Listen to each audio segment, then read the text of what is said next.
call this meeting of the Ellsworth City Council to order. First on the agenda. Can you talk louder? Oh, sorry. First on the agenda, Pledge of Allegiance. Pledge allegiance to the flag of the United States of America and to the republic for which it stands, one nation, under God, indivisible, with liberty and justice for all.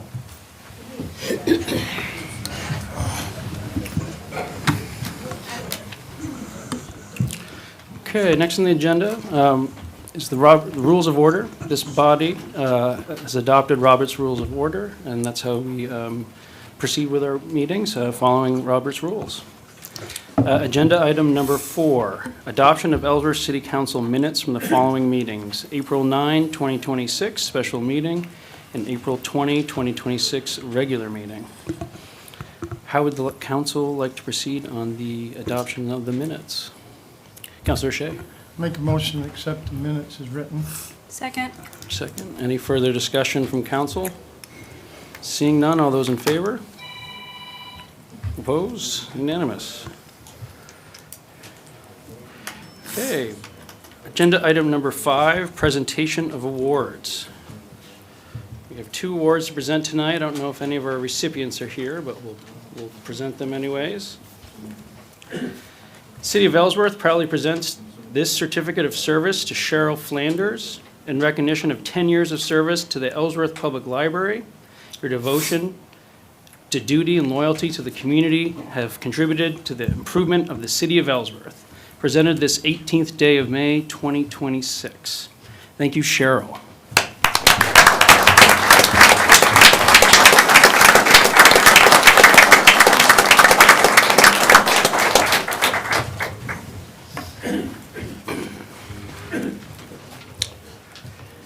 The City of Ellsworth proudly presents this certificate of service to Tony Ryan in recognition of 10 years of service to the police department. Your devotion to duty and loyalty to the community have contributed to the improvement of the City of Ellsworth. Presented this 18th day of May, 2026. Thank you, Tony.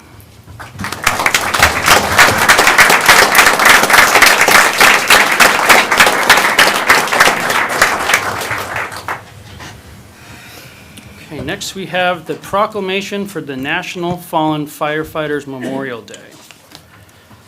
Whereas the United States Congress and the President of the United States have designated the day of the annual National Fallen Firefighters Memorial Service as a day of honor, a day to honor firefighters and emergency service personnel who have sacrificed their lives to save others by lowering the American flag on all federal buildings to half-staff, and whereas on average of 80 firefighters courageously make the ultimate sacrifice in the line of duty each year across our nation.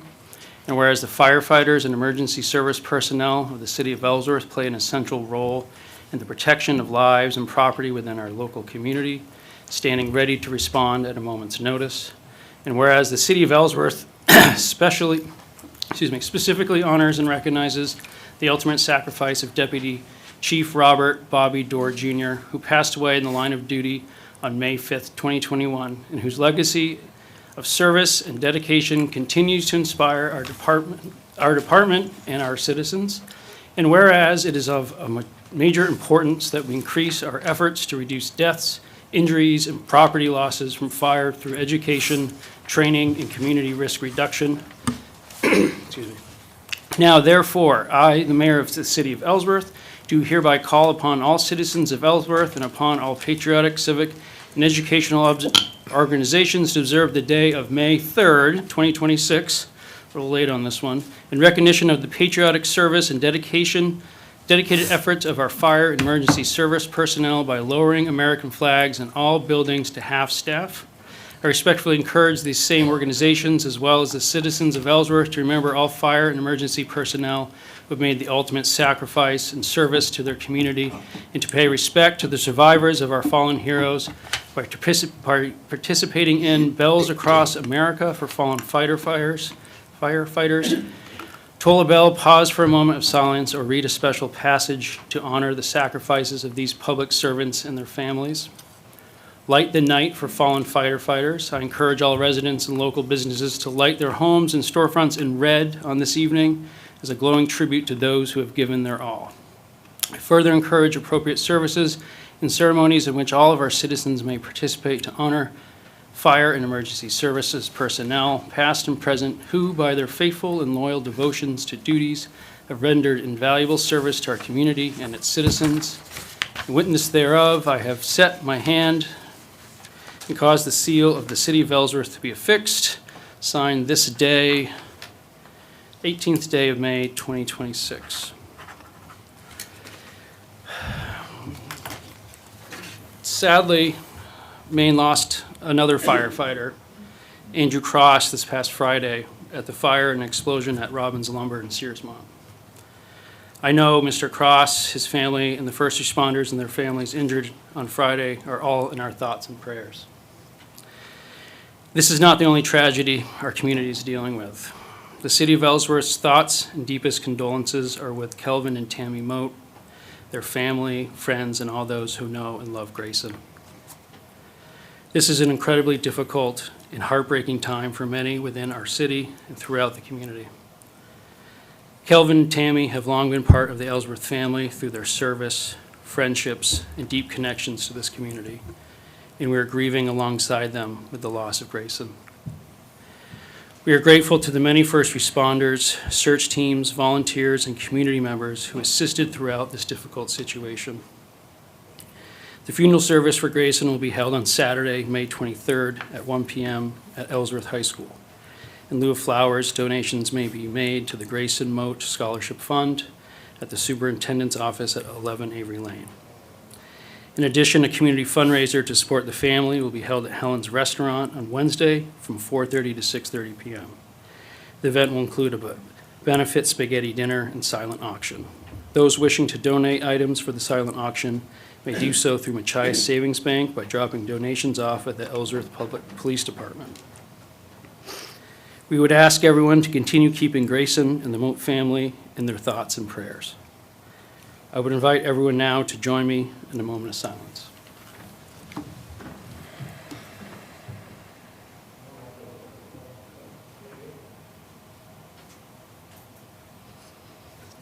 Thank you.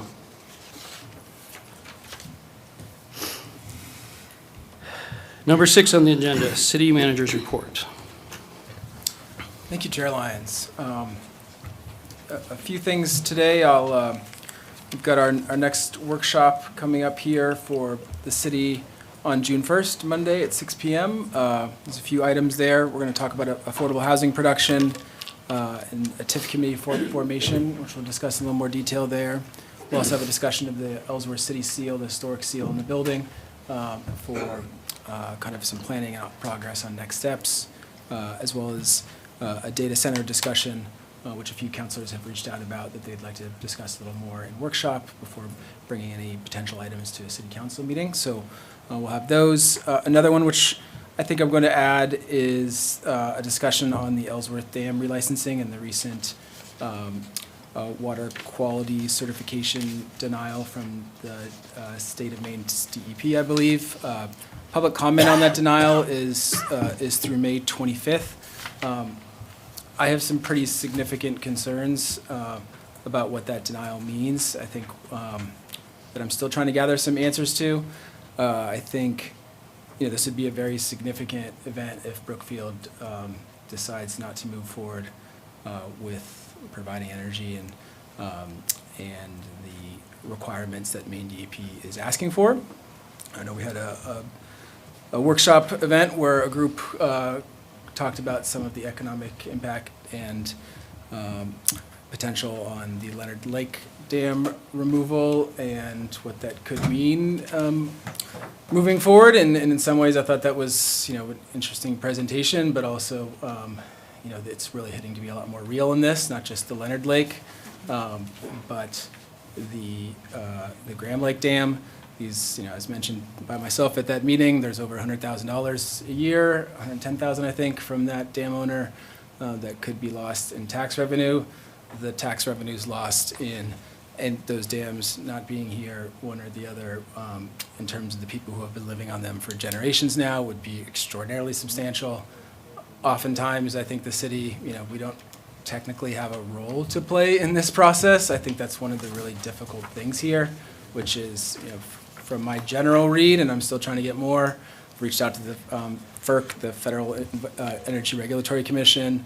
I'm going to reach out to our legislative representatives as well to get some more information. But, we've kind of heard from some of the environmental groups and the DEP on their hopes for salmon passage, but, in the NPR, or main NPR article kind of notes that it could add between 40 to 140 million onto the dam owner of these requirements over the next 30, 40 years. So there's sort of this, I get it. There's one side really wants the dam, or the dam's gone, so there's fish passage, which could be better. I get that. The other side, they have a business that they need to run and to make it. And then you have kind of a layer of regulatory changes and approvals that are changing that in ways that I don't quite know. I've often said that Ellsworth's really lucky that it has such a great industrial mix that we don't have like a risk of 1 or 2 mills shutting down and the economic base of the city being substantially disrupted. This would be, I'd say, that one piece. So I think we need to talk about it more at workshop. I'm hopefully going to have more answers from some of the players involved in this.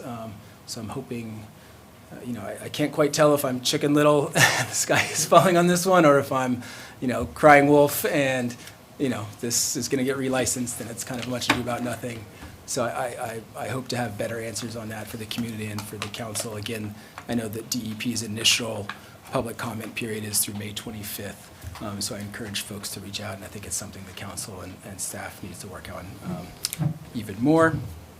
On the more positive side of things, just a huge thanks to the Grand and all the groups who did the Dancing with the Stars, which was an incredible community fundraising event. Congratulations to Senator Grahowski for winning the Judges Award in the dancing.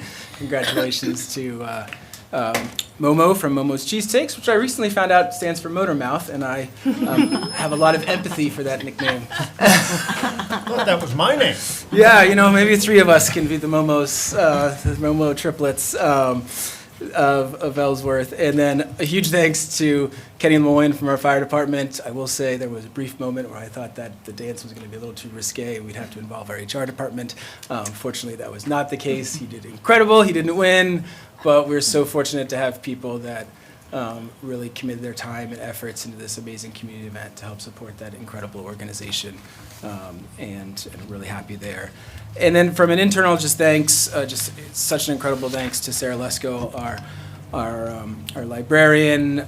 She has an incredible team, and they're always kind of working to do things better there. I would also note that it's during this budget process, but my last few as well, she's never asked for more staff. Her budget increases are always the smallest of any department. Her service demands, to be frank, are increasing pretty dramatically. They have to deal with homelessness is an issue. They have to deal with when the school is shut down in the summer. There's an increase in demand. They're holding an incredible amount of events, and how her and her staff deal with all these issues on such meager resources is incredible.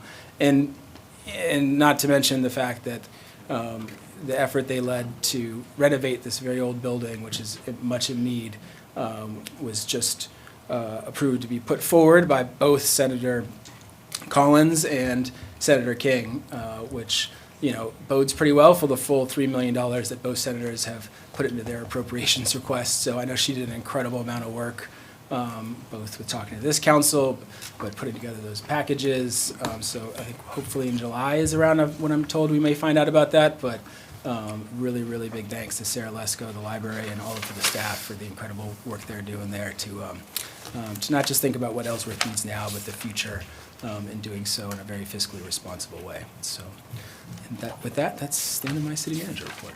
Great. Thank you, Charlie. Committee reports. We have a cemetery commission request. Yes, and excuse me. For the Cemetery Commission, we do have the nomination for Terry Cormier to become a member of the commission. I fully support that. I also, before we get to that, want to shout out to the whole commission. They hosted a cemetery cleanup day on May 9th at Juniper and Beachland cemeteries. We had 4 members of the commission plus 2 neighbors to Juniper who came and cleaned up. Also a shout out to Tiffany Tate, who did the maintenance on Juniper, and to Parks and Rec, who did maintenance on Beachland last year. There was very little trash that we needed to deal with. It was a matter of raking and cleaning up. But it was a great way to explore the cemetery some more. We found one gravestone that was off to the side on the other side of the access road. So the folks on the commission will be researching that, and found 2 headstones that have been covered with moss and peeling those back.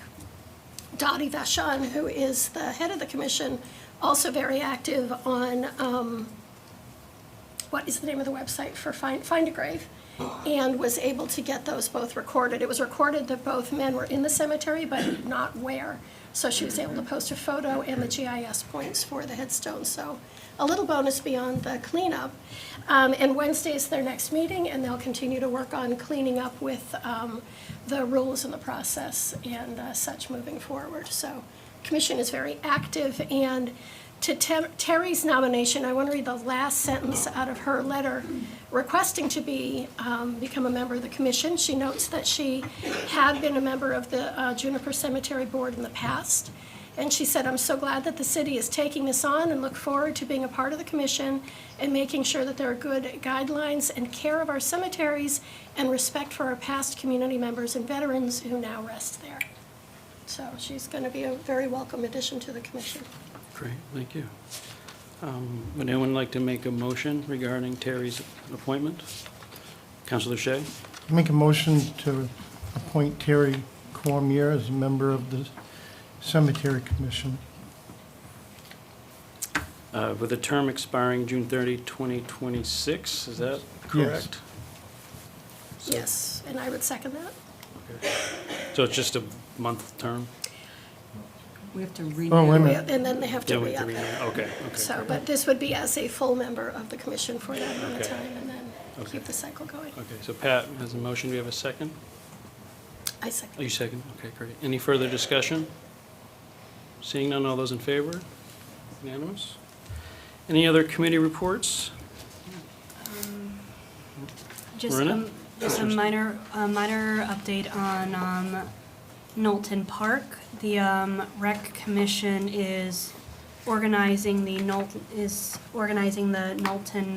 Park Committee for the playground. Is that to welcome feedback and, Ye- regarding the Yes, proposed for the playground? Yes. Great, thank you. Councilor White? Yeah, the Arbor Commission, tomorrow is our 5th annual second grade planting event at the Jordan Homestead Preserve, the nursery that's there. The event unfortunately is not open to the public, but 80 kids from our second grade class come to plant 80 trees in the ground there, and it's the best day of planting of the year. It's a lot of fun. And then we do have an open event for the community. There's the nursery cleanup event that is this Saturday, May 23rd from 10 to 12 at the same nursery there on the Bayside Road, which is led by the Arbor Commission and Frenchman Bay Conservancy, where we'll be cleaning up winter damage to the trees, the irrigation system, laying landscape fabric, and spreading mulch. And participants are encouraged to wear boots, gloves, and weather-appropriate clothing, and bring water, and all tools will be provided there. Great. That's it. Thank you. Any other committee reports? Okay, seeing none. Next up, citizens' comments. Before we get into comments, I just wanted to state something for the record. Recent social media posts have stated that the city council is considering expelling a council member as part of tonight's city council special meeting. This is not true. The expulsion of a city councilor can only happen if the city council follows the procedures in City Ordinance Chapter 40, Section 12, Item 2, which sets out certain notice and public hearing requirements before expulsion can be considered. The purpose of tonight's special meeting is for a discussion and potential action on a possible councilor violation of the Ellsworth Code of Conduct pursuant to City Ordinance, Chapter 40, Section 12, Item 1. Again, expulsion of a city council member is not being considered as part of tonight's special meeting. The special meeting will follow this meeting. The special meeting that will follow this meeting is not a public hearing, and public comment will not be entertained during that meeting. If the public would like to provide comments on that matter or any other matter relevant to city business, you're free to do so now during public comment. Each speaker during public comment will address the council once for a maximum of 3 minutes. We ask that you provide your name and town of residence before you speak. The council will not engage in dialogue with the public during public comment. So with that, I'll open the public comment section and invite folks to come up to the dais.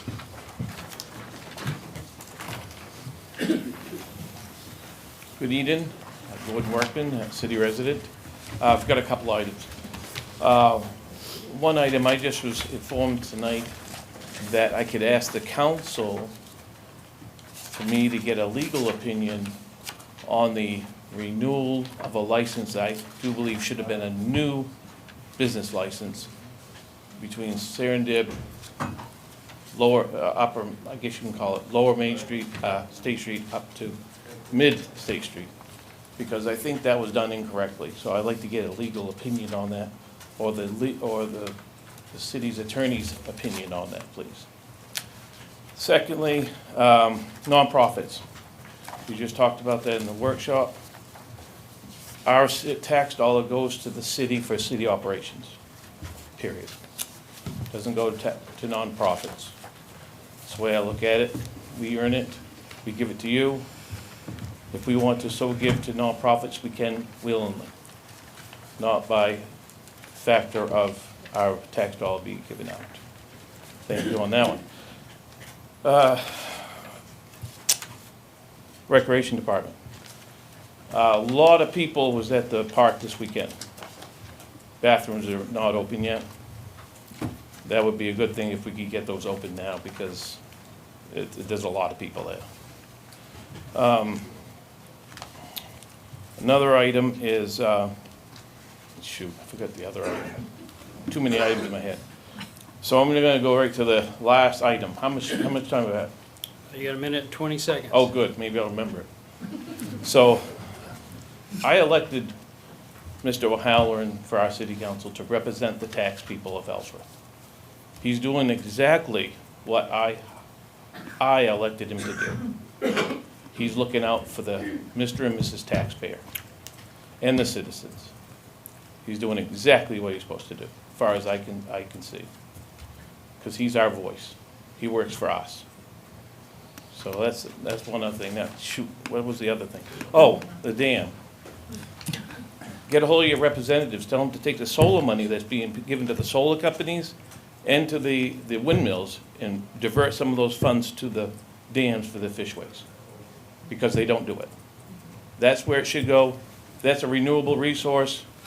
Solar, wind is not. They're gonna go down, they need maintenance.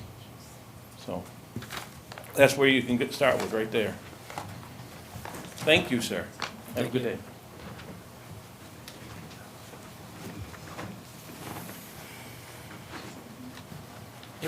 Jim Pendigas, a citizen of Ellsworth, and every time I think I'm not going to talk, I talk.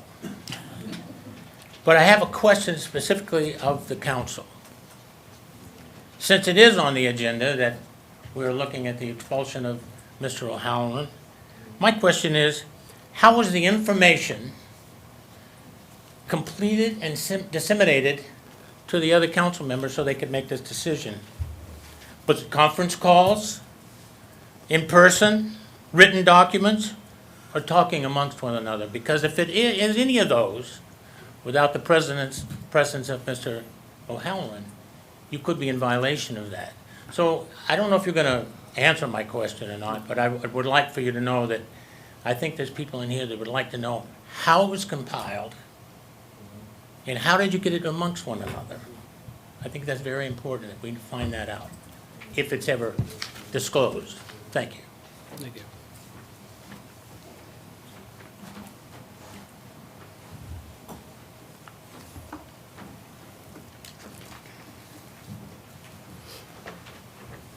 David Camara, Ellsworth resident. One of my issues with the town, and we moved up here 8 years ago from Massachusetts. Now I feel I'm living it all over again. One thing, I keep hearing from the town, like now they want to put in these crosswalk lights down on Main Street and across the street from the library, because apparently the white lines, which aren't painted, and the little cone you put in the middle of the street isn't good enough for the out-of-towners to stop. I don't know what you think, what makes you think that a light is going to make them stop if they don't stop for the cone and the painted lines. Then I read in the paper, well, this is coming from grant money.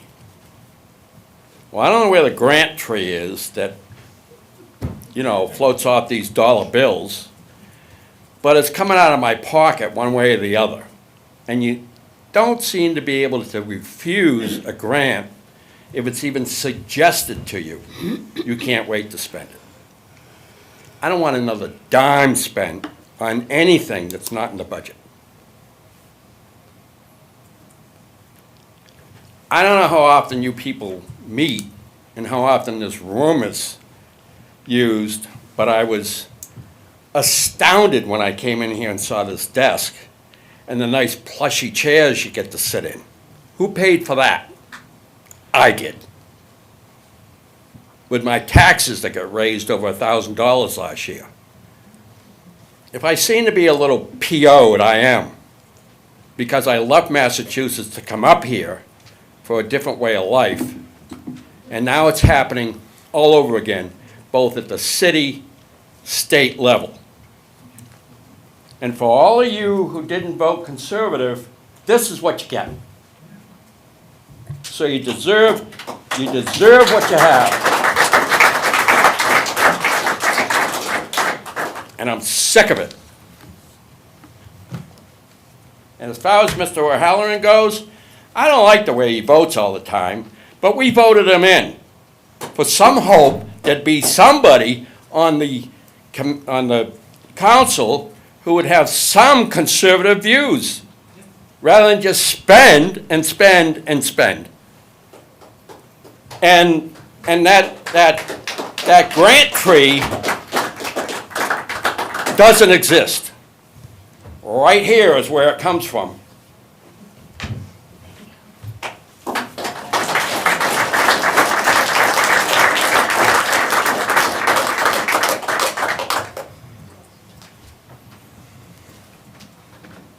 David Doyle, I live at 186 Bayside Road.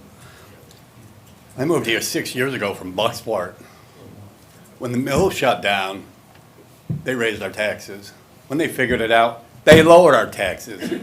I sold my son my house, who was still paying $1,800 a year.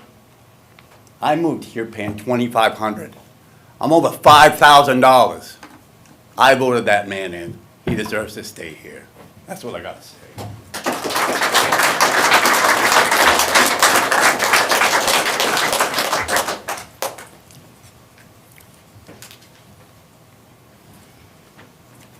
Ralph Jordan, citizen of Bayside.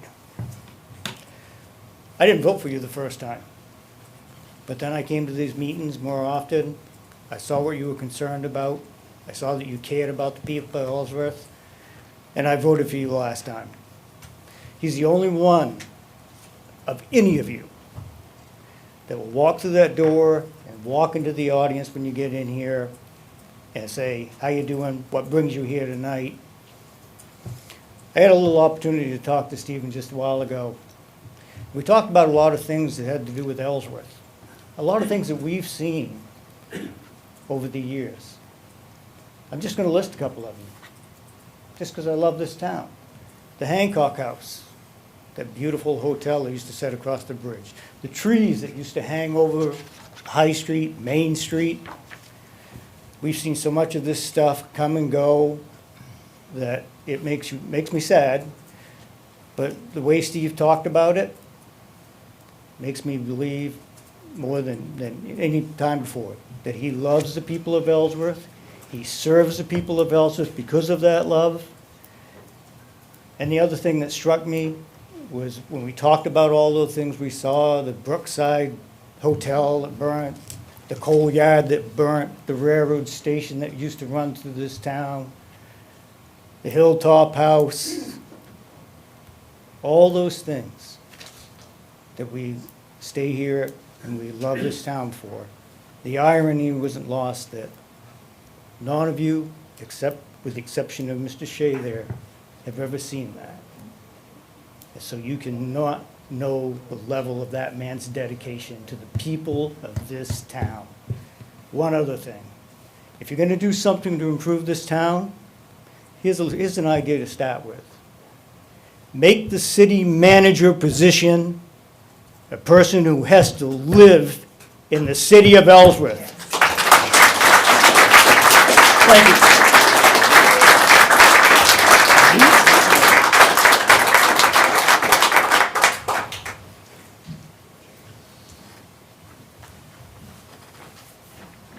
Hello, my name is Tammy Walker, and I live at 20 Atlantic Highway. This is my first meeting that I've ever been to, and the reason why I'm here is because I want to be a voice for Mr. O'Halloran. He has been a voice for everyone in this room. He has gone above and beyond to do anything that he can for the citizens of Ellsworth. So it was my duty as a voter and as a citizen to come here and speak for him. I want to thank you, Mr. O'Halloran, for not just sitting there to be in a seat. You're actually there because you're listening to us. You're being our voice. Our voice has been silenced. It's been silenced on social media. We're not allowed to talk on social media anymore. We stopped that on Facebook. How fair is that to the people that can't be here? Not fair at all. So then we go to YouTube. Can't do anything there either. We don't have a voice. Who's our voice? He is. He is the only one that stands up and he says what he does and he does what he says.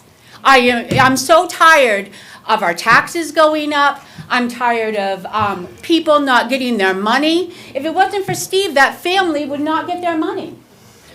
So thank you. Thank you for all you have done for us. We love you.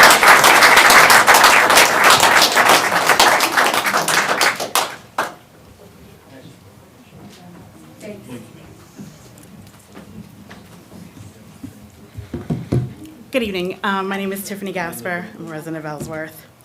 If anyone knows me, they know I'm very active in our community in varying different aspects. And this council is a constant topic of conversation in the poor decisions that are being made. The way the council is voting on constant new spending is egregious. It is not sustainable at this rate. We are spending like we have the money to do it, and we do not have it. The amount of lawsuits brought onto the city in the last few years is unnecessary. Steve O'Halloran has listened to the taxpayers for years now, and his constant reelection is a reflection of that. What is happening and has happened feels more like retaliation for the Karst Fund situation, and because he constantly asks the tough questions, and he doesn't just say yes to every penny spent. I feel as if he is the only one thinking about priorities and the funds to support that. There has been vast issues within the city, and Steve O'Halloran is not one of those on a larger scale. The largest scale is our financial state, our infrastructure, and our schools and local businesses and community spaces that already exist. Spending time and money on investigative reports to punish a standing elected councilor is not acceptable. It has been time and time again, council has gone against what a fair amount of citizens have wanted. We pay your stipends, and you do not listen to us. We are not a retirement community. We are an active, blue-collared community. And with that, I would like to remind the councilors that you are subject to recall as well. And it is not a very difficult process. And so maybe this serves as your notice.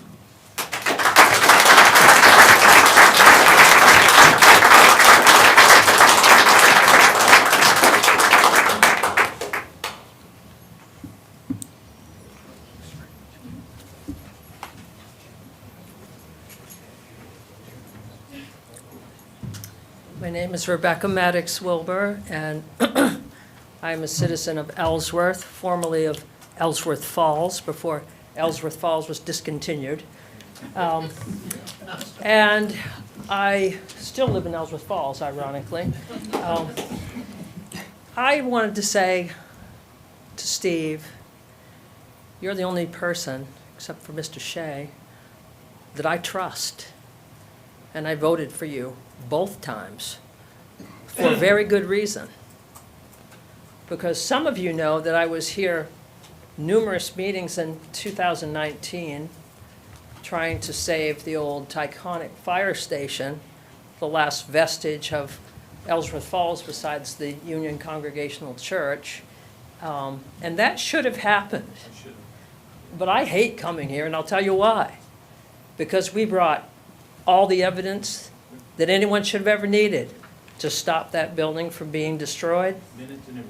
But I had an aneurysm, a hemorrhagic stroke in March of 2019.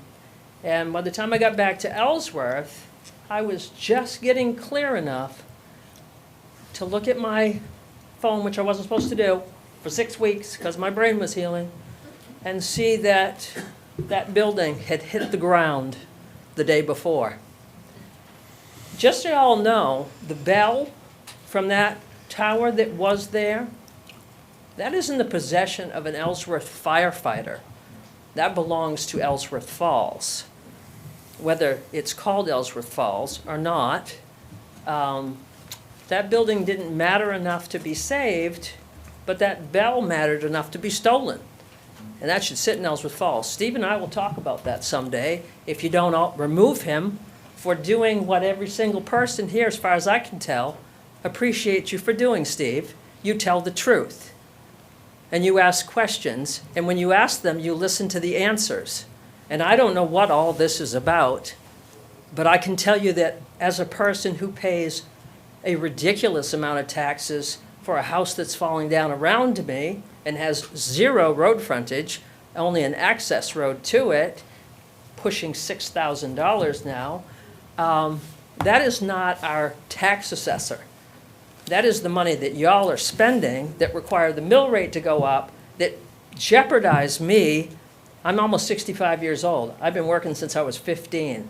I am retiring from the Ellsworth School Department in June for good reason, and will get another job, and will always have to have a job unless I sell my house in Ellsworth, because I am paying way more than what it is worth in actuality, and that's not because of the tax assessor.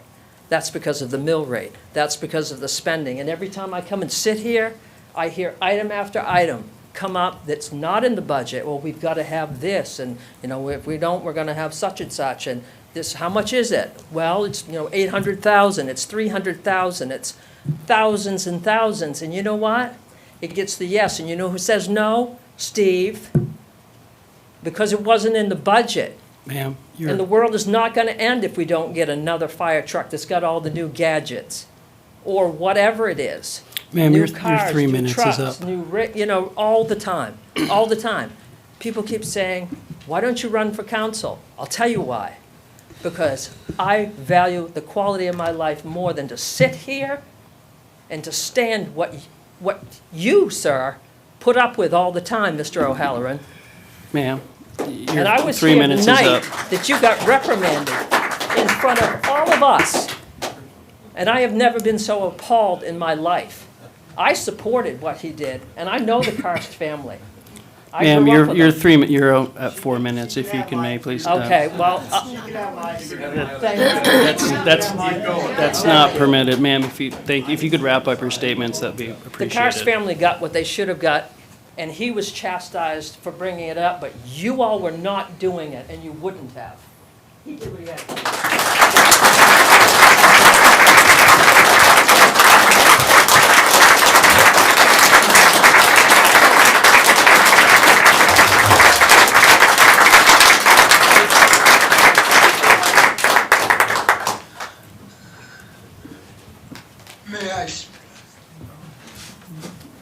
Hi there.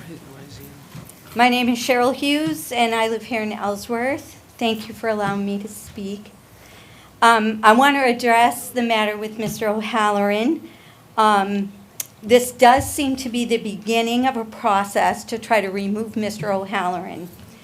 I understand that some may not like his outspoken manner, and I understand that some may not agree with his views. However, he is a duly elected official that is in office by the vote of the people. In fact, he received the second largest allotment of votes in the past election.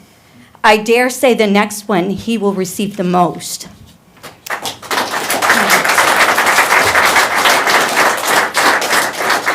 Mr. O'Halloran represents nearly half of this city by political affiliation. As I am sure you are aware, elected officials are responsible to answer to their constituents for how they spend our taxpayer dollars and for the decisions that they make regarding changes to our laws and regulations and so forth. They are supposed to answer any questions their constituents may have regarding their leadership decisions over the town. It is their job to keep the public informed of important events and situations in the town that may have a positive or negative effect on the people in the town. All elected officials should remember that they are voted into office by their constituents and they can be voted out. That is what makes us a democratic republic. If an elected official feels that he does not need to answer to the people who put him in office, this would be more like a dictatorship, which we are not. There are surely times when a person's conduct is so unlawful that the town manager or town council may have to censure or in extreme cases remove someone for severe infractions of the law, but that is a very rare occurrence. If there is evidence of such action, if a board member has broken the law and there are criminal charges pending, then a board should openly inform its constituency of what types of criminal behavior led to an investigation, what the person was investigated for, what the investigation's outcome was, and if these findings were, in fact, so grievous that charges are pending, then one could understand that severity. But if this investigation started because, let's say, a board member does not like a person's views or what a person says or how the person says it, these are not reasons to remove a duly elected official. And they certainly do not even meet the criteria to open an investigation in the first place. Otherwise, many on boards across the country would have needed to be investigated over the years. The removal of a... Ma'am, you're at your 3 minutes. Can I have 10 seconds to Yes, you wrap may. up? The removal of a duly elected official from office is a very serious matter and must meet a very high standard, especially when that official is one of maybe two on a board that represent half of a town in their political affiliation. Otherwise, the elections will be coming up. Let the people decide who will rule their city. Thank you.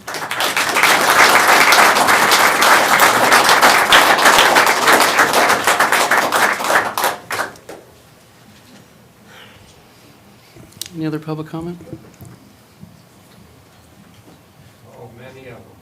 I'm Christopher Bartol. I'm from Ellsworth for about 6-7 years now. Transplanted from Massachusetts, like David. And I'm amazed. I see some real sourpuss faces here tonight. And I gotta say, I'm ignorant to it because I haven't paid attention. But Steve's made me pay attention. His antics, or what you would call them, have brought my light, shown me what's going on in town. And now I'm paying attention. And I can see someone isn't. Hi. I just want to remind you, Steve's a businessman. I don't know if any of you are in your other lives, but government has to run like a business. Businesses live within a budget and make hard decisions that will better benefit both the business and the employees. And that's what it is. I don't have a lot more to say, but thank you, Steve, for opening my eyes. And I hope some other eyes are opened a little more than they've been in the last couple minutes.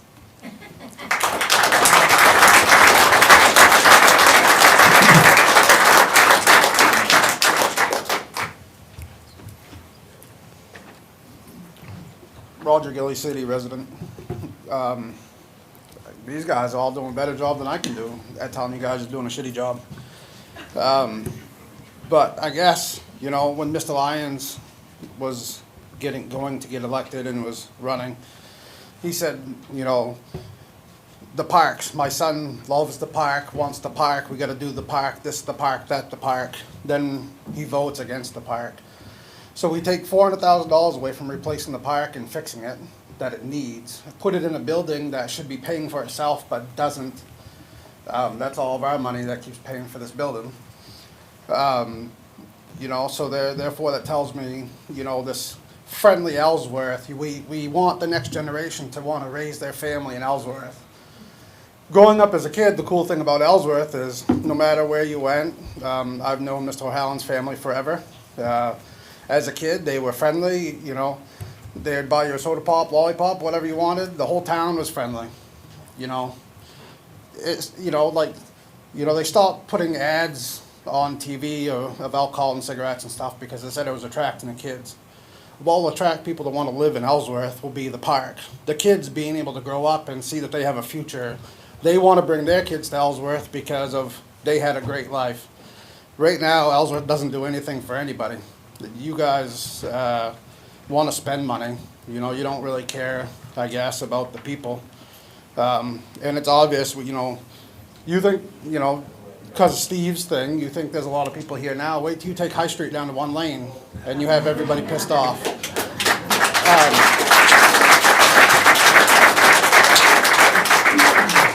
We hear about, we need, you know, locked doors and stuff at City Hall. Part of that's because of me.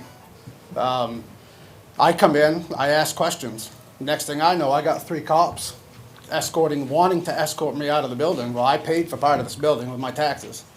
I just needed a clear answer. Couldn't get a clear answer. You know, it seems like now we have departments that really are, you know, honestly suck. Code enforcement. We hired 2 guys to do code enforcement. They ride around in one car together. But what are they doing? They've added multiple lawsuits on people and residents of Ellsworth and denying people over asking questions on their permits. It's ridiculous. And now, you know, we have our code enforcement telling somebody that they can buy a building and they can run their business. Now where the city is telling the people that they can't. There's another lawsuit. How many hundreds of thousands of dollars are we going to waste? And you guys are going to keep okaying the spending and the lawsuits. What happened to code enforcement coming up and talking to people and say, okay, let's get compliant? Now it's let's take you to court and let's make you spend thousands. Mr. Gillies, you're at 3 minutes. You're good. Thank you. Thank you.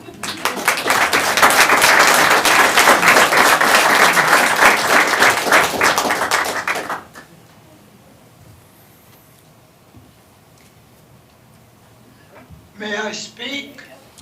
Yes, you may. May I speak? Yes, you may, Mr. I don't Brooks. know. Can you hear me? We can. Can you hear us? You can.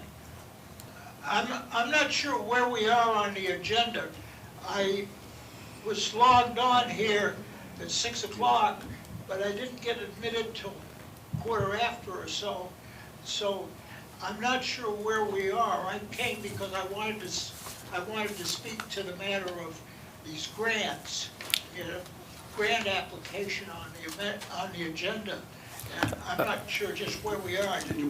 We haven't got to that, Mr. Brooks. Get by that before I got on here? Mr. Brooks, we haven't got to that yet. We'll, when we get there, we'll give you the opportunity to speak. Thank you.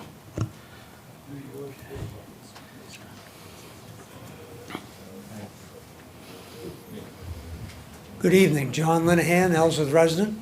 I really don't want to say too much more than what's already been said tonight, but I'd just like to thank the people for showing up tonight. It's nice to see people that are willing to rally when there's a cause out there. I believe there is a legitimate cause here tonight, and I think there's a lot of unknowns until we see that second meeting tonight and hear all the particulars going on.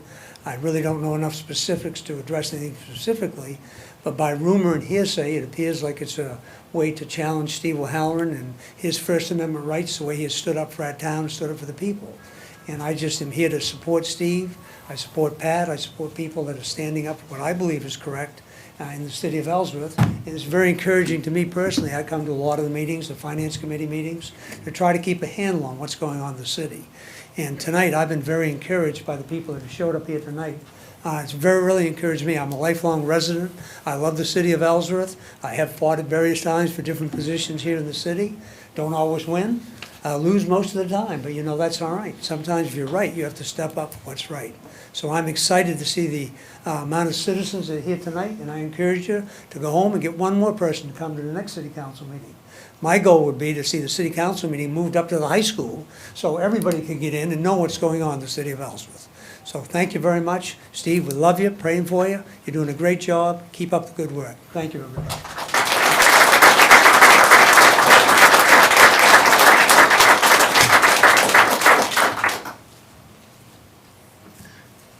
Some of the discussion seems to be, this is Carl Brooks, 55 Fields Avenue.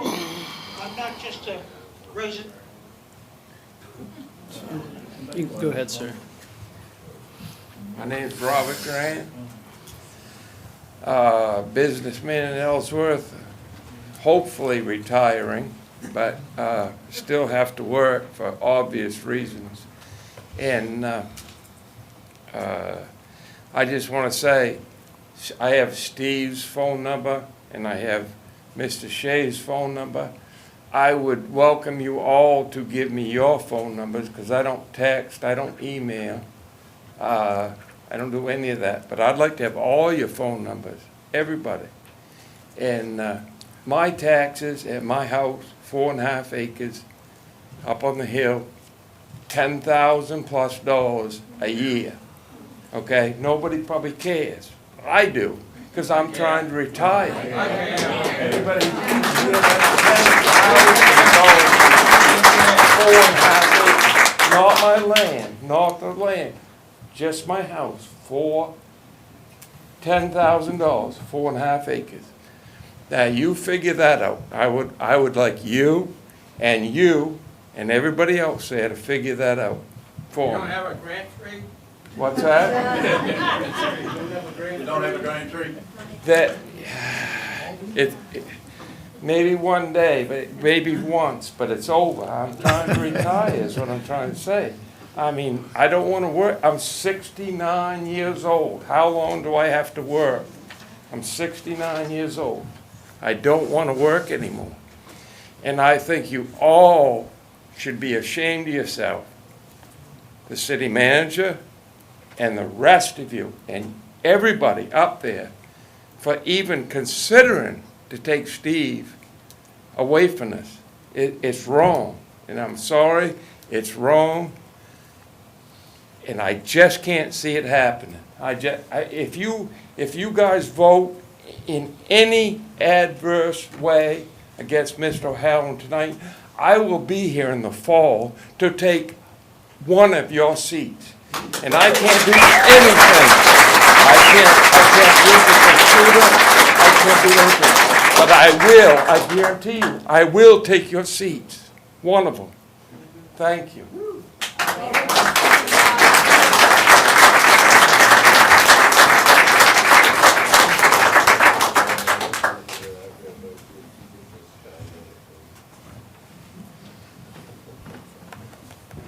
Chris Rhoda, I live in Ellsworth.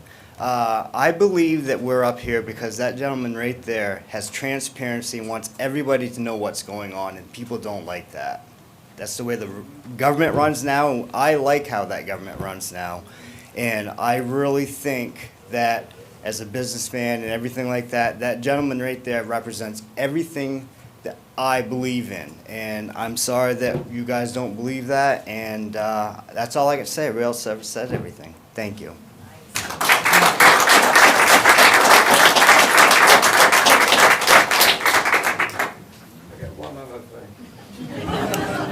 Sir, we're only, everyone just gets one Oh, I opportunity. can't talk. Thank you very much.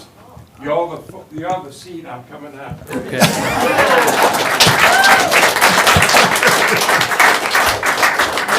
Thank you very much. That was good. Good evening, Rob Hudson, Ellsworth.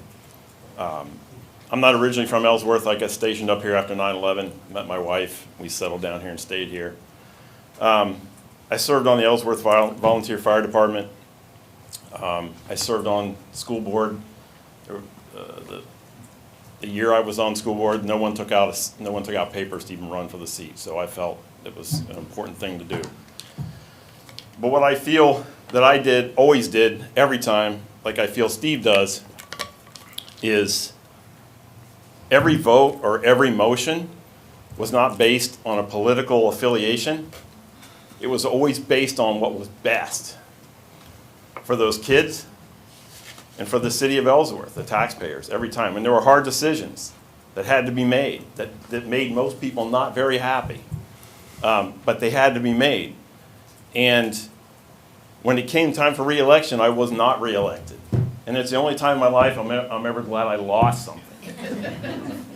So I applaud what you're doing, Steve, and please keep it up. Thank you.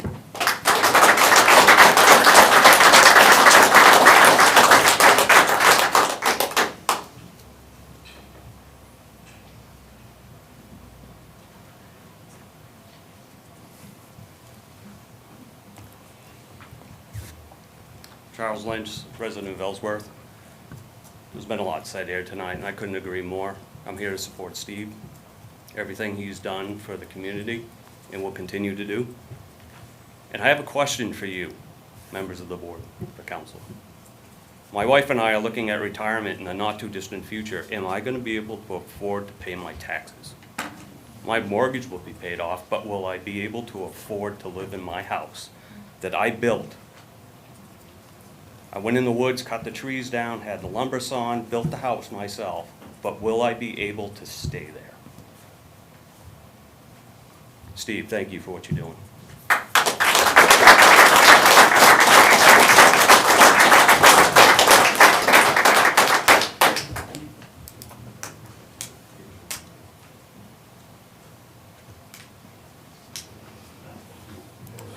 May I speak? Mr. Brooks, the matter you'd like to speak on has not happened yet, so we're going to mute you, and then maybe we can just bring him back in for that matter. That'd be great. Thank you. Thank you, Mr. Brooks. Thank you. Clarence Grant, Ellsworth, Maine. Went to school with Steve. I just got to ask, who's been on the board for more than 70 years? Or who's been in Ellsworth for 70 years or longer? Please raise your hand for me. 65? 60 years? Yeah. That's kind of my point, okay? I don't know what's going on with all the particulars with Steve. I've known him my whole life. Not a better person I can't think of. Do I agree with him all the time? Hell no. But we're good friends. He answers my call. I answer his call. I voted for him. A lot of people in this town voted for him. And I'd like to look around here. There's a lot of people here that are over 50. And the last two council members that got voted in, not the last two, but they're also around that age, because the people of Ellsworth kind of had enough. You know, our taxes, I'm the same thing, I'm behind on my taxes, who cares, I'll get it straightened out. It's not a laundry list we're here to give out, but I think he needs to be treated as equals I'd want one of you guys treated. And I don't mean to point or be inconsiderate to anybody, but pretty much everybody said what needs to be said around here, but and you guys don't really have to listen to us, but I suggest you do, because if you don't, the worst next city council meeting is going to be worse. And not in a threat of any way. People will show up. Thank you very much.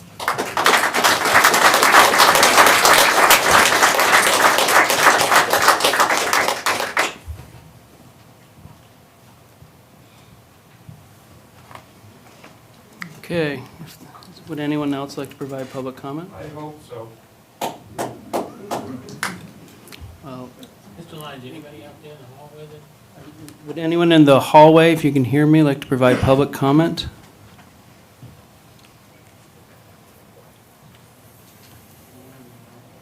Okay, with that, I'm going to close the public comment portion of the agenda, and we will move on to, we'll move on to agenda item number 10. 9, excuse me. Counselor comments. Would any counselors like to provide comments on the meeting or anything regarding to city business? If you do, I'd ask you likewise to keep your comments to 3 minutes or less. Thank you. Councilor Halloran?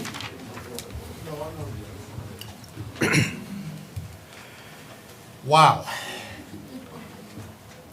I'd like to thank everybody for coming out here tonight and supporting this event. I'd like to tell you a little story, if I may. I fell down and hit my head in 2021, and when I woke up, I had nomination papers to run for city council. And I went to the Grand for the first time as a candidate. I'd never been to candidates night. And wow, I was blessed or cursed with a seat here at this city council. And one of the first things that I did was, of course, you go through the process and you get sworn in. And the city manager takes you on a tour. And part of that tour was the sewer treatment plant. And mind you, I don't know anything about anything when it comes to the city. I never followed city politics. So I go to this tour, and there was an individual at that sewer treatment plant telling me that this is an enterprise account and how much money that they make. And I listened to that. And when I got back to City Hall after the tour of many facilities, I asked to see some financials. And the financials said that that enterprise account lost $460,000 in the most current financials, which was 2 years old. And I'm like, wow, this is government? So then I went to the first regular meeting, and I get handed a paycheck right out of the blue. The clerk hands me a paycheck, and I'm like, I don't want that. Oh, you have to take it. And so I took it because I didn't know if I could take it or not take it. So I took it, and I'm like, what am I going to do with that? So I gave it to the library, okay, which I have done every year since I've been.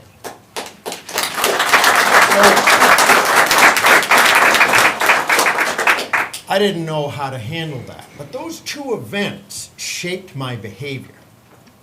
Number one, we got a department telling me that they're an enterprise account making money, and the accountants that we paid to research that in an audit says not true. We're losing 460 grand that year. Secondly, I just got elected, and I'm being prepaid for a year. I'm like, where does that happen? Who prepays somebody in advance for a year? And I'm like, is this what government is about? I was in complete shock, not knowing anything about how it worked. I was just horrified, absolutely horrified. I've made payroll every Friday for 38 years, and I didn't know how this place was doing it. I can tell you that. So, one thing that I noticed is that when you go to the Grand and it's candidates night, the people stand up and give you their ideas, okay? And what they think is right. And people make decisions. They vote yes, no, maybe, whatever. So from that day forward, I'm like, wow, this is really, really out of control. So I began to put the spotlight on government. And maybe all government's this way. I don't know. I've never been involved in government before. So I began to put the spotlight on. And I realized that people didn't like that. They didn't like the spotlight on them. And I was encouraged to vote along to get along. Some of the original members that were here when I got elected the first time encouraged me to be a unified council. Be a unified council. Make sure everybody votes along to get along. Well, I listened to that advice very politely from 3 senior counselors in a private setting. And when that meeting was over, I went, I'm not here to vote along to get along.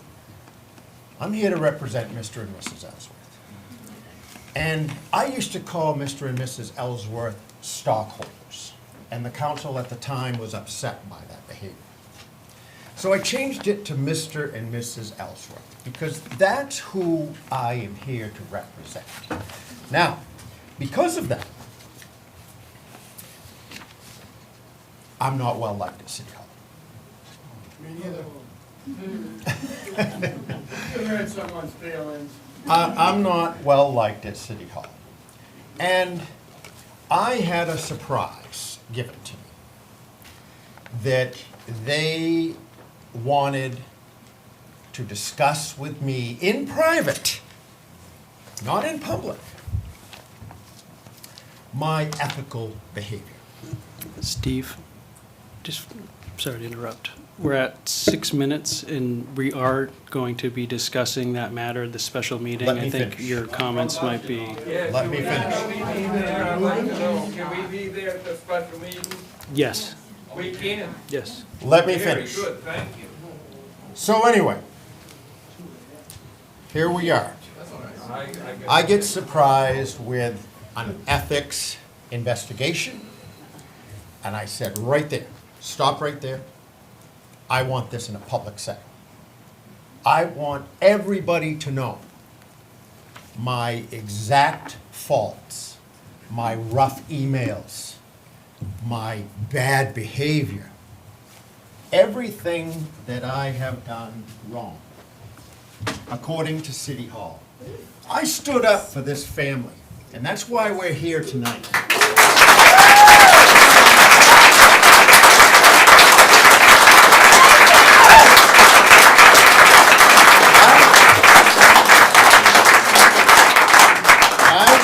I brought that subject to this council in August, after 2 years of chattering about it behind closed doors at finance meetings, saying, this is wrong, take what's yours and give that family the rest. In August, I put that on the agenda and nobody would second that. Therefore, we couldn't have the discussion. So I had to take to outside behavior to inform you what was going on.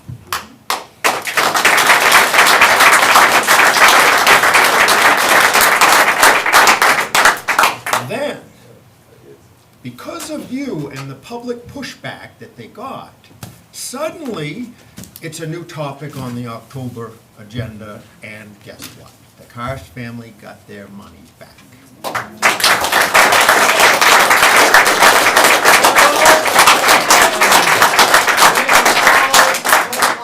Now in closing, I would like to say this. I would like to thank everybody that's here, that's not here, for tonight.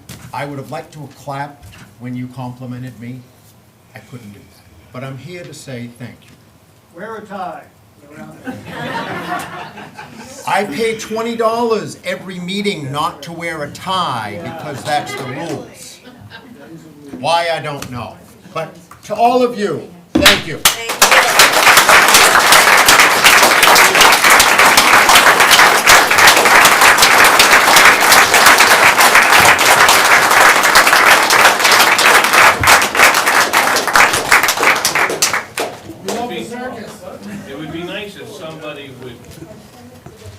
please respect the man sitting in the middle that is sitting and looking the other way. Agenda item, are there any other counselor comments? Counselor Shea? If you could, please keep it to 3 minutes or less, Pat. Oh, yeah, I'll try. Just so you know, I'm with Mr. and Mrs. Ellsworth. I'm really, I don't want to spend your money. And if I do spend your money, I'll give you a very, very good reason why. But the answer is no, we're not spending any more money. And I want you to keep your rights to come up here and speak. Probably I'm gonna be just like Steve, and then City Hall and Public Works and the rest of them aren't gonna like me. But I want, for the amount of taxes that you pay, you should get excellent service. Okay? And you need to be informed, and you always have that right to call me and talk to me. Okay? Because I'm here. Thank you.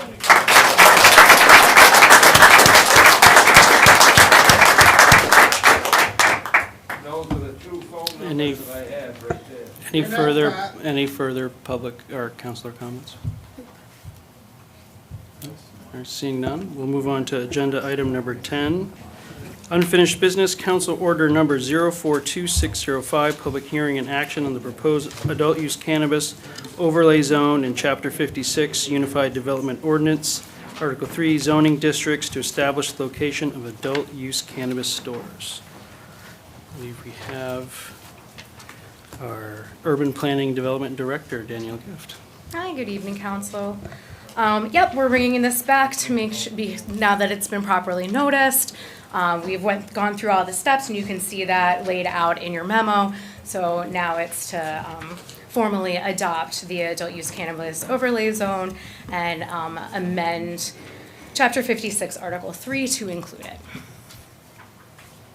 Any questions? If you could just give a little background, I know folks in the room and Yeah. and those listening on may not have the background and why. Yeah, I'll read directly from the memo because that does provide background. So there was a 2024 referendum to allow adult use cannabis stores in Ellsworth. City Council recently adopted revisions to Chapter 14, which is our licenses and permits chapter. And Chapter 56 is the Unified Development Ordinance, Article 8 performance standards of the city ordinance. And I included the planning board report. I think I did. Oh, maybe I didn't. I'll send that to you. Sorry about that. But that's in the memo from previous meetings. The planning board discussed the recommendation of this overlay zone in their September 25 meeting and officially voted to recommend adding the zone to Chapter 56, Article 3 at their March 31st, 26 meeting. This is the final step in the process to amend the city's ordinance to allow the adult use cannabis stores. And so we have done the proper public notice for this final piece of it. The next steps, the license application period did open on April 14th. It was open for 30 days. The next after that is that any applications that are deemed complete should go before City Council at the June 15th meeting. If there are more than 3 applications, all of them will go before City Council for a conditional approval, and that's pending a successful drawing in a lottery that will be held the following week. So that is where we are. Thank you. Council, any questions for Danielle regarding the overlay? No? Yeah, I would just note that, thank you, Mr. Williams, always our parliamentarian ex officio for noticing the public hearing requirement change. And the staff has now done that, and I can support moving forward with this now. Great, thank you. This matter is noticed as a public hearing, so I will open the public hearing. If anyone from the public would like to speak on the adult use cannabis overlay zone, please feel to approach the dais and provide us your name, and please keep it to 3 minutes or less. My name's Robert Grant Sr. I watched that on TV. I was under the impression that you told the man on Main Street that he could open the store. And- It's a different matter, sir. This Well, is, I can't talk then? we are bringing up the marijuana license later if you'd like to speak. Oh, I then. will be right back. Thank you very much. Would anyone else like to speak on the overlay? Sir, wouldn't this, yeah, but wouldn't it, what you were gonna discuss kind of goes with this agenda as well, though? I think it'd be best fit for the license if people want to speak then. If Best fit, or can the man talk? No, he said no. I think we're gonna, again, the goal of the agenda is to have people speaking on the relevant topic. I believe that relevant topic would become later. Anyone else like to speak about the overlay zone for adult use cannabis, not medical cannabis? Seeing none, I'm going to close the public hearing. Council, how would you like to proceed? Councilor Smith? Thank you. I'll move to approve the request of the Planning and Urban Development Director to amend Chapter 56 Unified Development Ordinance Article 3 to include an adult use cannabis overlay zone as presented effective immediately, which would now be May 18th, 2026. Thank you. Do I have a second? Second. Any further discussion from council? I Councilor would Smith? just say, I appreciated the conversation that we had in past at the workshops to be able to see where these, that were voted on by the residents, where it makes sense for them to be. And I think it's good to have this final step done. Great, thank you. Councilor Halloran? How does this affect the next topic of agenda? I'm concerned that shoving this ahead of business license here could have a negative effect. Tell me about that.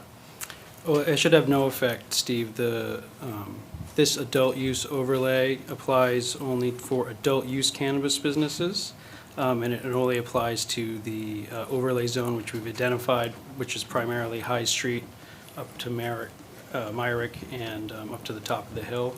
The next matter has to do with medical cannabis, which is a separately regulated matter. So this will not affect the next matter? It will not affect the next matter. Thank you. Any further discussion from council before we vote?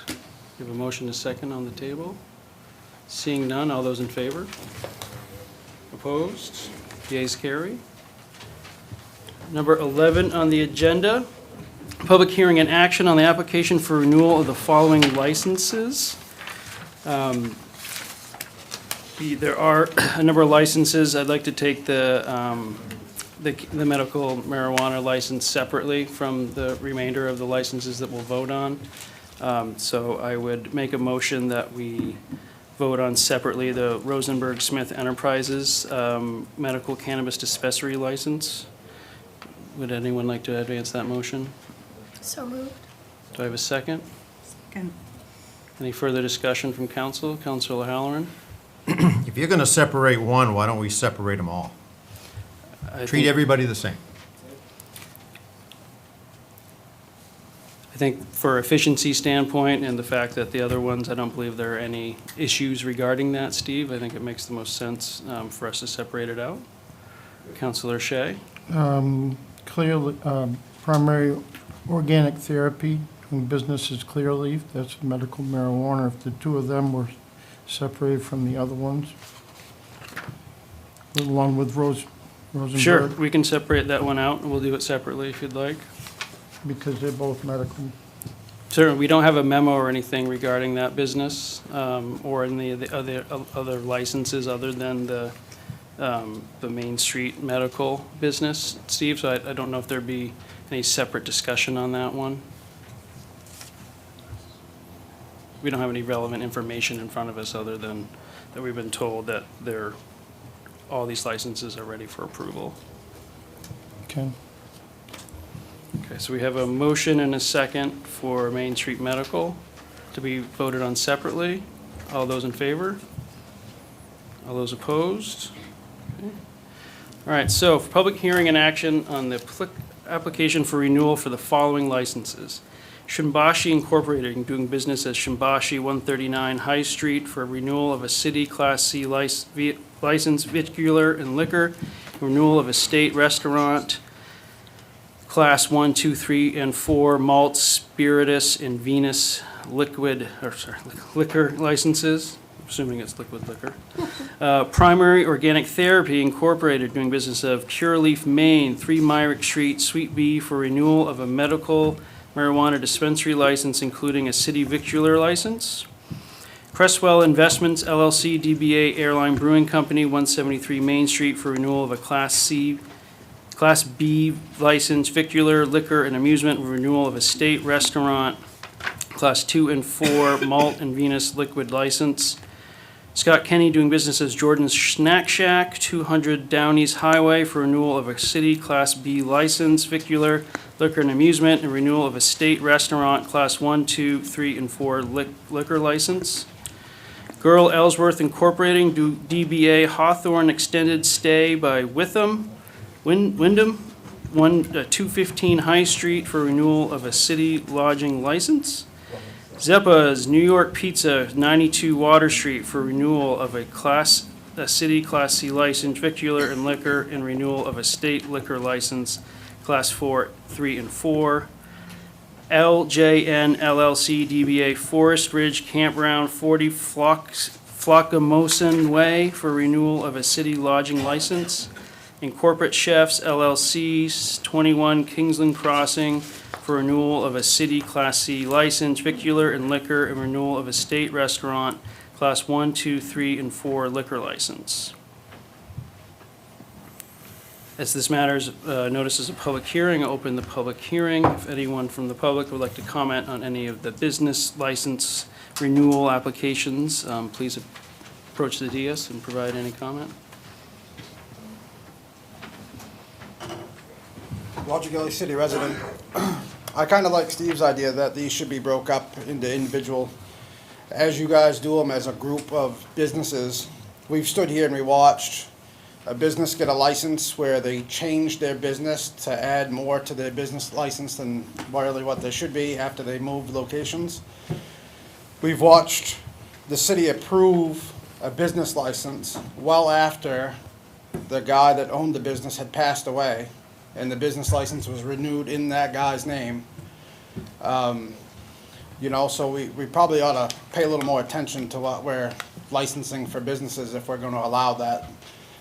We watched a guy buy a building because he thought he could continue selling his product at the building, and now you're telling him he can't.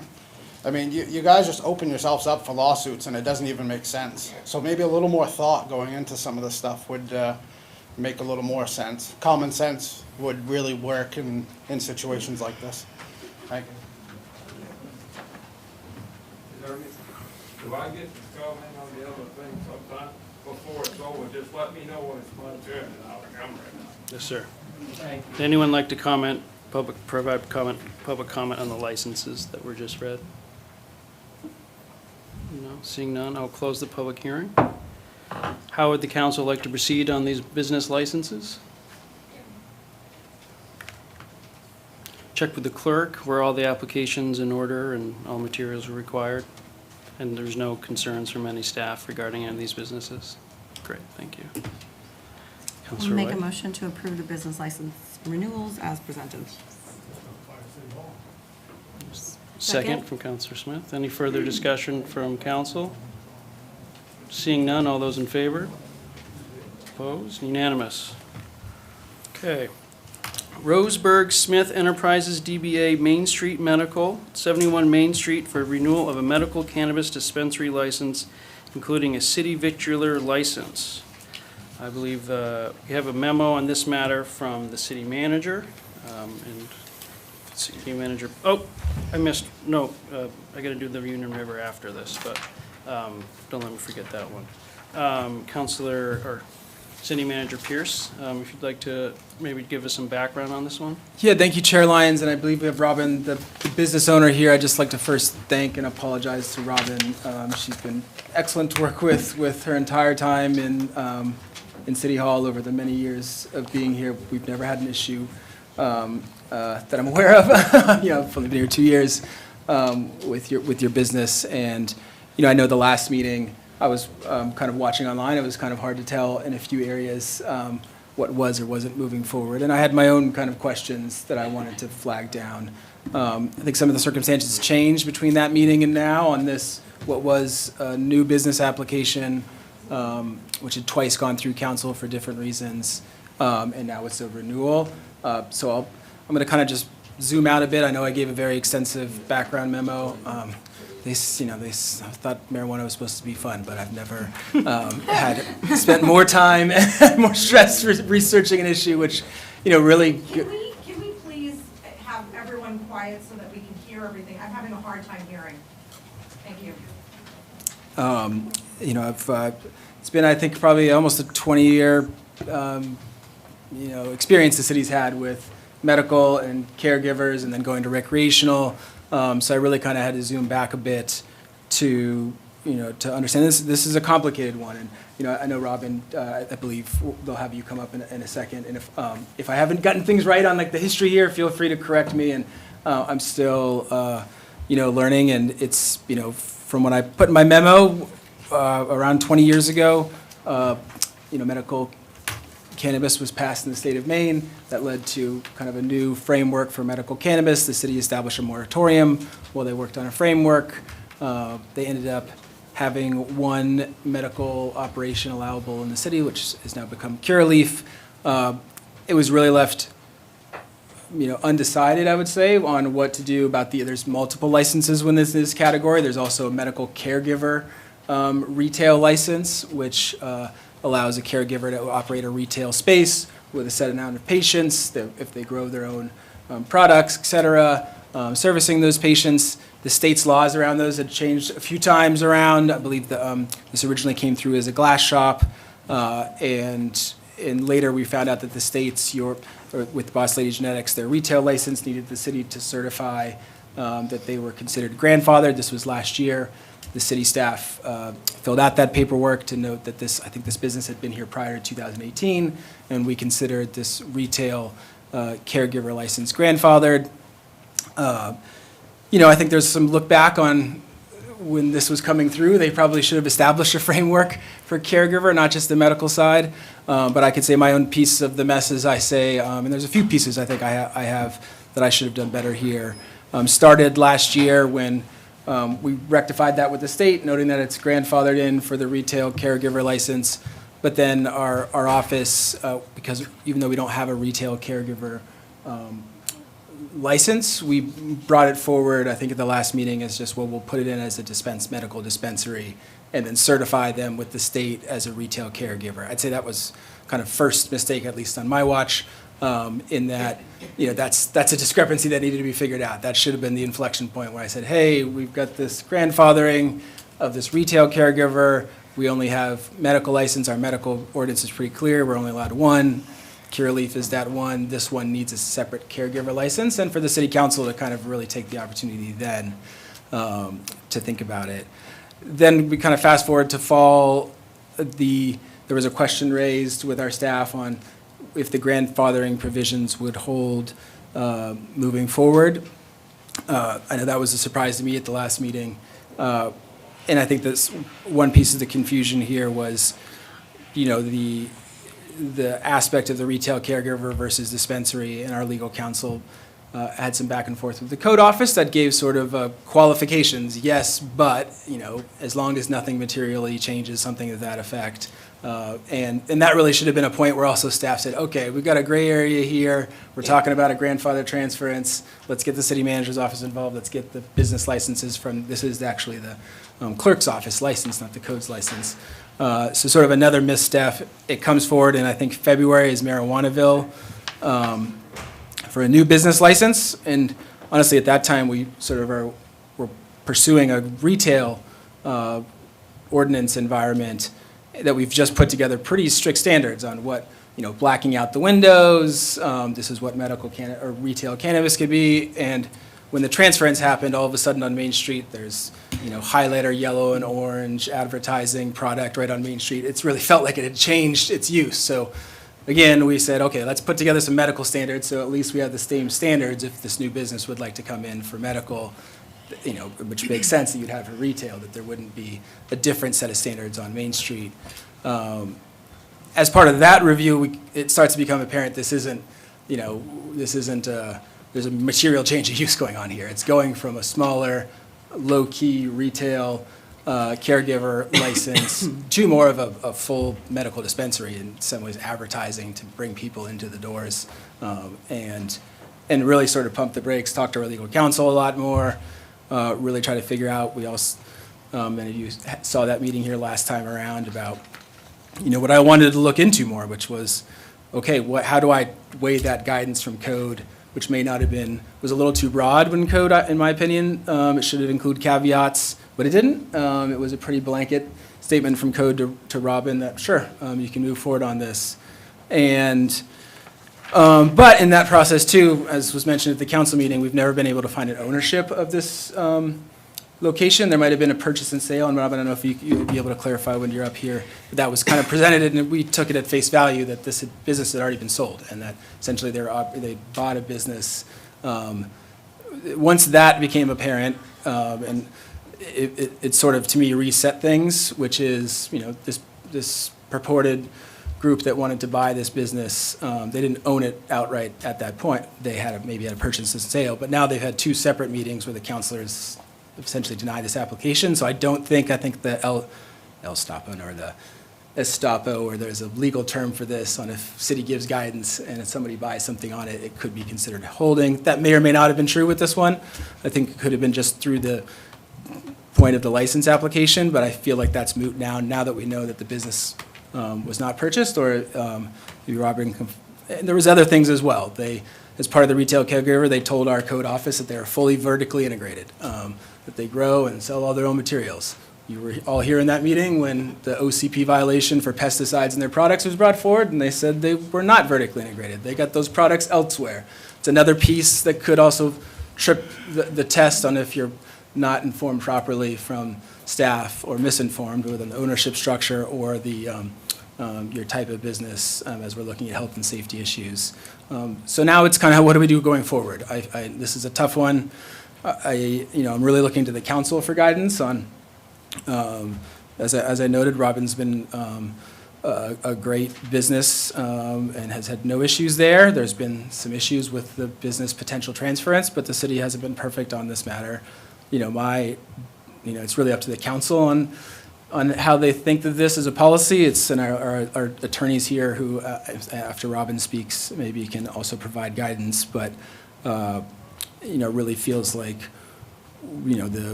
this business has been operating there for some time, and would the council like to move forward with allowing it to be a second medical dispensary with all those aspects and full grandfathering of those licenses? I don't think we're allowing that for our retail cannabis license or others, just to hold the license, which was a limited monopoly, and then transfer it in perpetuity. I think that might set a tough precedence, but to continue to operate, I think we should probably establish a retail caregiver license.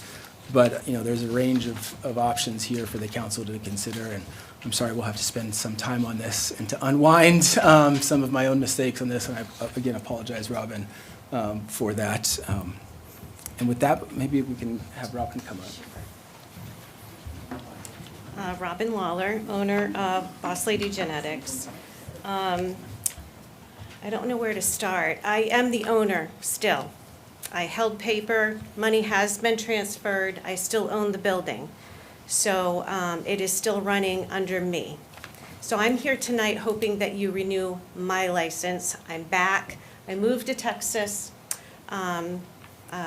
based on money exchanged, and I just want to, not to be rude, I just want to read this letter because this is why I feel we're here. If it wasn't for this email, we wouldn't be here.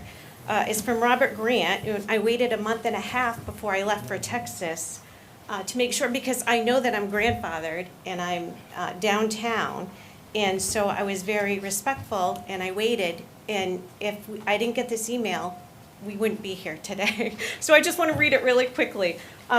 Good morning, Robin. Believe it or not, I just heard back from our attorney yesterday on this matter. He said selling the business would not remove its legally non-conforming status. That's good. You are able to sell the business and it can still operate under someone else's ownership. So the last meeting, I think that there was a little bit of confusion because somebody was saying that it's under, that we thought she could sell it, things have changed, but she's gonna keep it under her ownership, under her license. It's federally illegal. I don't want it under my license. So, I just wanted to let you know, I am back from Texas. And I thank you, all the residents, because there are going to be, he's coming after me. There's a lot of legal issues. I think that it changed a few times. It was the health of the community, and then all of a sudden, we're on the 6th month, and now you're saying that I wasn't able to sell it. So regardless of all that, I'm back. I just hope that you renew my license. It didn't work out, but I do feel that it was complicated, but it was very unnecessary that we're at this point. Is there any more questions for me? Councilor Smith? I'd like to ask a question through the chair. What is your intention now? Are you back to stay? Yes, I'm here to take back my company. I'm not able to sell it, which I'm saying that I thought that I could. I know, I understand. So I apologize that we're here. I think it's unnecessary. I But I am understand. back, and I hope that you do renew my license. And your intention is that you'll stay in the area and continue on the business? Yes. Clarifying question for somebody. We're looking at a caregiver license renewal?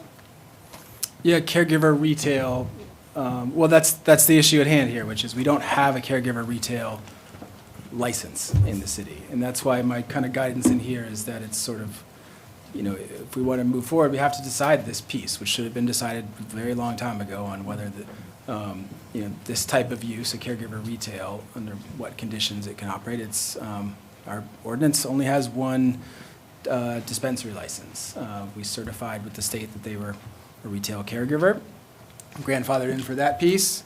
But then we also brought forward to the city council that they were, and to put forward them under a medical dispensary, which shouldn't have happened. We should have, at that point in time, clarified the retail caregiver aspect of it. So right now, we don't have a retail caregiver license, and so I think, and I can leave it to our attorney that can provide more clarification on options for the council in that sort of gray area on, granting a license under a condition that we move forward with, specifying the retail caregiver rules as the city would want to move forward with them, and then also the provisions on grandfathering. And I think there's some notes in your packet on just how specific and, especially grandfathering, but as it comes to a license like this, which is complicated, that will take some time. So that's kind of where we're at. I don't know if Tim Pease, our attorney, has any more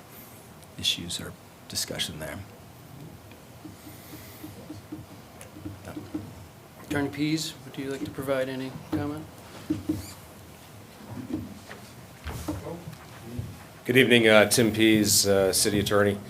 Just to clarify, and I don't want to get too far into the weeds, but grandfathering is another way of talking about a non-conforming use. And the way the law works is that, so a use that is in existence and then law changes, ordinances change and so forth, the city can say, well, we're going to preserve the status quo. We're going to allow you to continue to operate in a certain way and maintain the status quo. Not grow, not change, status quo. The question was asked last fall whether a non-conforming use, a grandfathered use, could be transferred to a new owner. The ordinance does not prohibit that, so the answer is yes, you can do that. But that doesn't mean that you get to change the use, expand the use, and so forth.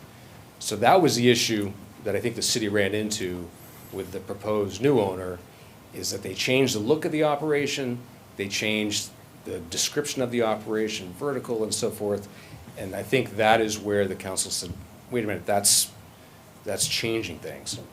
I think the question before the city council tonight, and I think the manager laid it out, is that for a long period of time, the owner who's here tonight operated the business a certain way.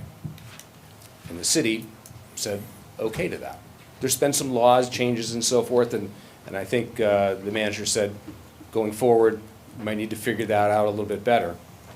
But the question, I think, is the intervening weeks and months since the owner let it be operated by somebody else, does that mean the grandfathering status goes away? And that is a judgment call that this council has to make, a business judgment. The law is not going to tell you that 3 months or 6 months of operating differently or how materially differently is going to make the difference between losing your grandfathering status or not. It's a judgment call that you get to make. Any questions? Any questions for the city attorney? Councilor Shea? So, the question I have, is there a huge difference between a caregiver's license as far as the state's concerned, as far as medical? Or is it the same as medical? There's a lot of difference, but I don't think that's the issue before you tonight. Okay. I think the issue is, are you comfortable with allowing the owner to operate the business like she did several months ago? And then I think going forward, we can address the caregiver issue, dispensary issue, and so forth. Councilor Martin? Could I have, I'm just a little unclear on who owns this building now. Because the last time the potential new owner was here, he stood there, I said, do you own this building? He said, yes. I said, when did you close? He said, in January. So what's the deal with the building?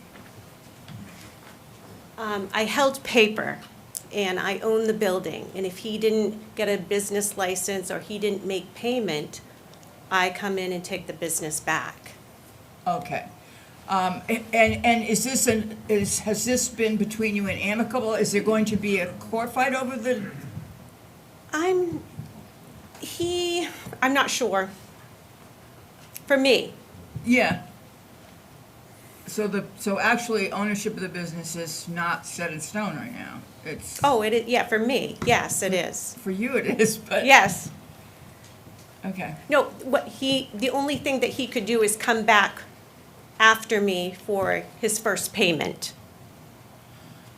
Okay, all right. And we haven't negotiated. I mean, we get along. He might, I don't know. I just got back from Texas, so I'm not sure. He can go that route. I don't think so, but you just never know. But it's not going to affect my store. Okay. Because it was very specific in the contract or the purchase and sale that, it's based on, and we just assumed because of that email that there would not be a problem, but, here we are. But, he could gracefully just back out. Okay. Thank you. Councilor So, Smith? I have a question for the attorney based on what we're hearing. In our memo, there are suggested motions for if you want to deny or if you want to, it's a very long memo, I'm trying to find where they are. If you want to deny the license or approve it with conditions. My inclination, and I look forward to hearing other thoughts, is to find a legal way to allow the status quo to continue. That her business model, I think, was a fit for the area and for what we're trying to accomplish here.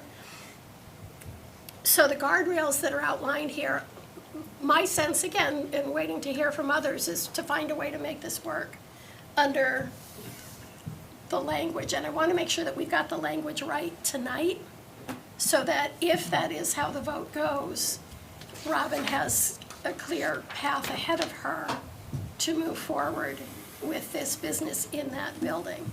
So can you tell me if can somebody tell me what page? No, options. Okay, so page 21 has, 22 has the proposed motion. okay, deny and then renew. Okay, the recommended language. Thank you. The bottom of page 22.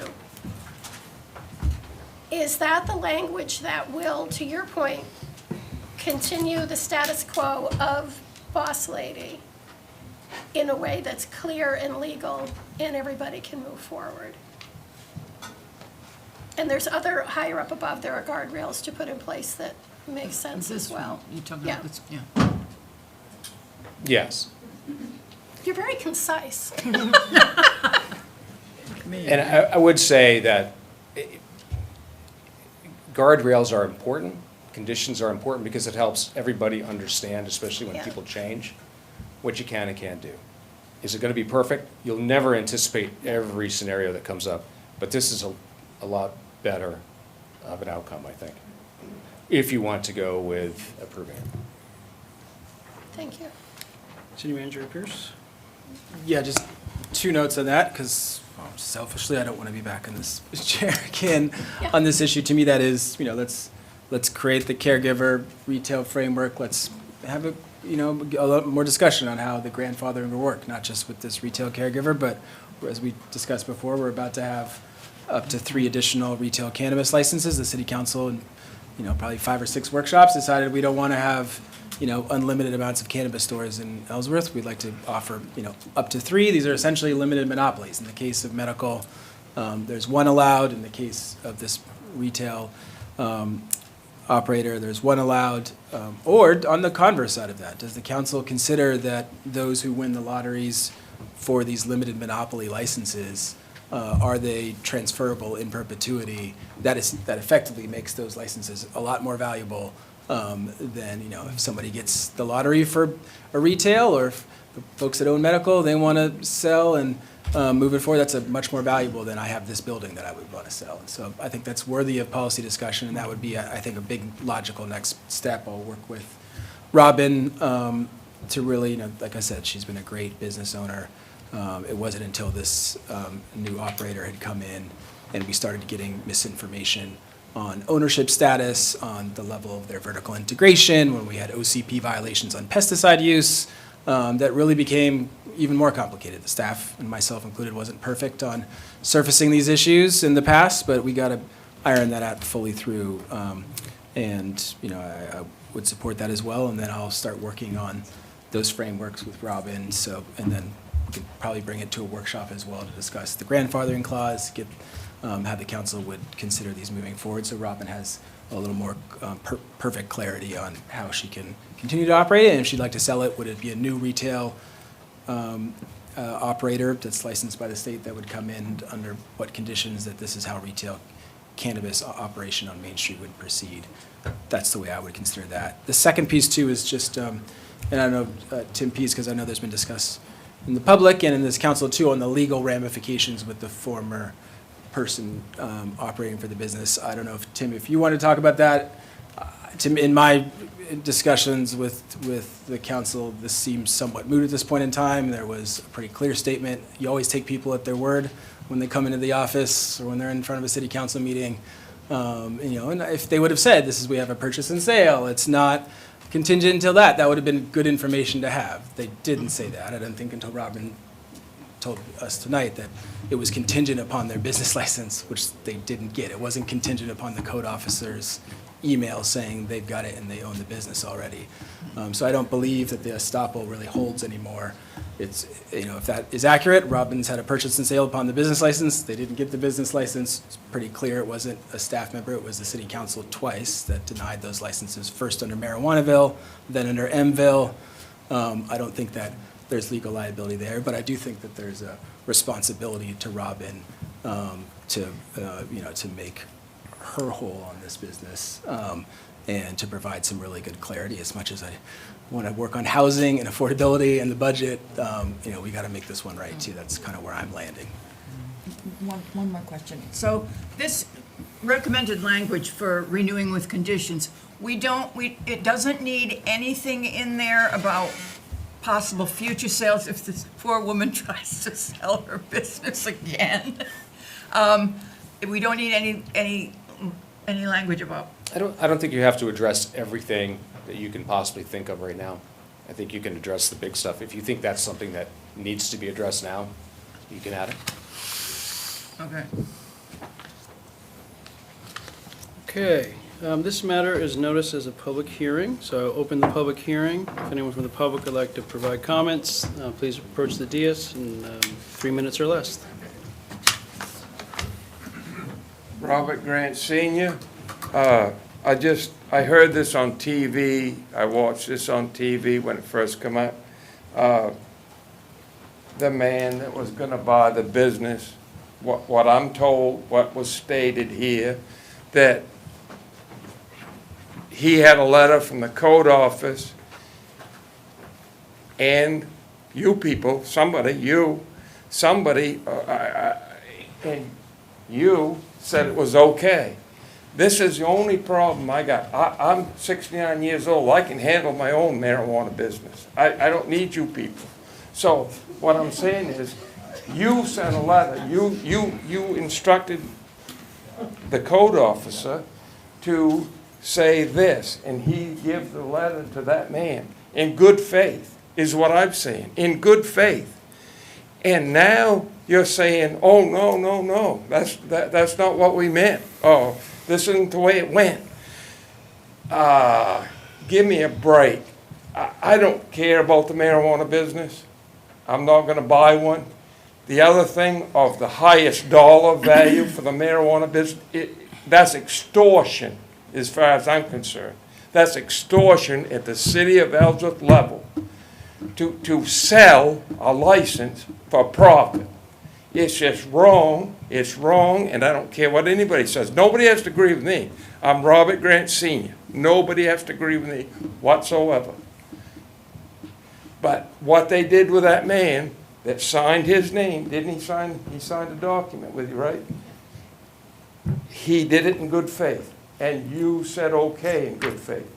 I'm here to defend you because you should have been able to sell your business by what the city attorney and the code office said. You should have been able to sell your business, and that's why I'm standing here today. I have no fight in this game whatsoever other than fairness. Thank you. Robert Grant Senior. My family's been here for 100 years. 100 years as a taxpayer in the city of Ellsworth.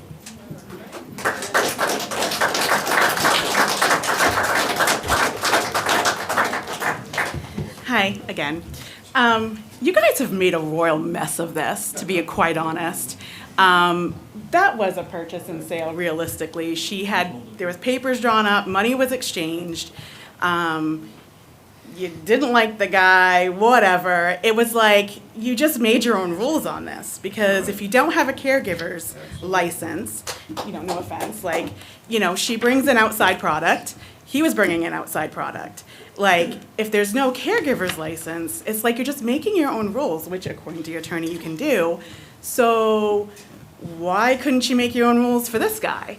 That's the thing. You guys are flip-flopping. You just really didn't want the changes that were happening on Main Street because you covet Main Street between you and the heart of Ellsworth, and you have a specific look that you want for that. And then the other part of that is, you talked about it in the last meeting, was the 500 feet or 1,000 feet to this. If she's taken, she might have had ownership, etc., but there was money exchanged. Obviously, there was stuff, with conveyance of it getting licensed, which your code officer did state that. Yes, you can get this license and have a business. Where does he fall pursuant to this? Start looking at who you have in positions, because now this is another lawsuit that we're having to pay for. And so if he hadn't said that, you wouldn't be in this position. And she wouldn't have picked her life up, moved to Texas, and now has to move back and try to regain her business, which technically you guys should be looking at the same factors as feet from the schools and everything else that you're requiring him to look at when you're licensing this. Again, no offense. Your business has always been nice, but that's the reality of it. You can't not be fair to one person and change the rules for grandfathering when you know he was applying for the license at that same business. Now you're just trying to make amends, and you can't do that. That's not fair. That's not right. And I understand why he was upset, the way he was treated, the way his attorney was treated, and now the way that you flip-flopped on this, and I get that the city manager has, eating crow a little bit about this, but you all should be, because the way that you treated that man was unacceptable, and he was bringing in outside product, no different than she will be. So, it's absolutely abhorrent behavior.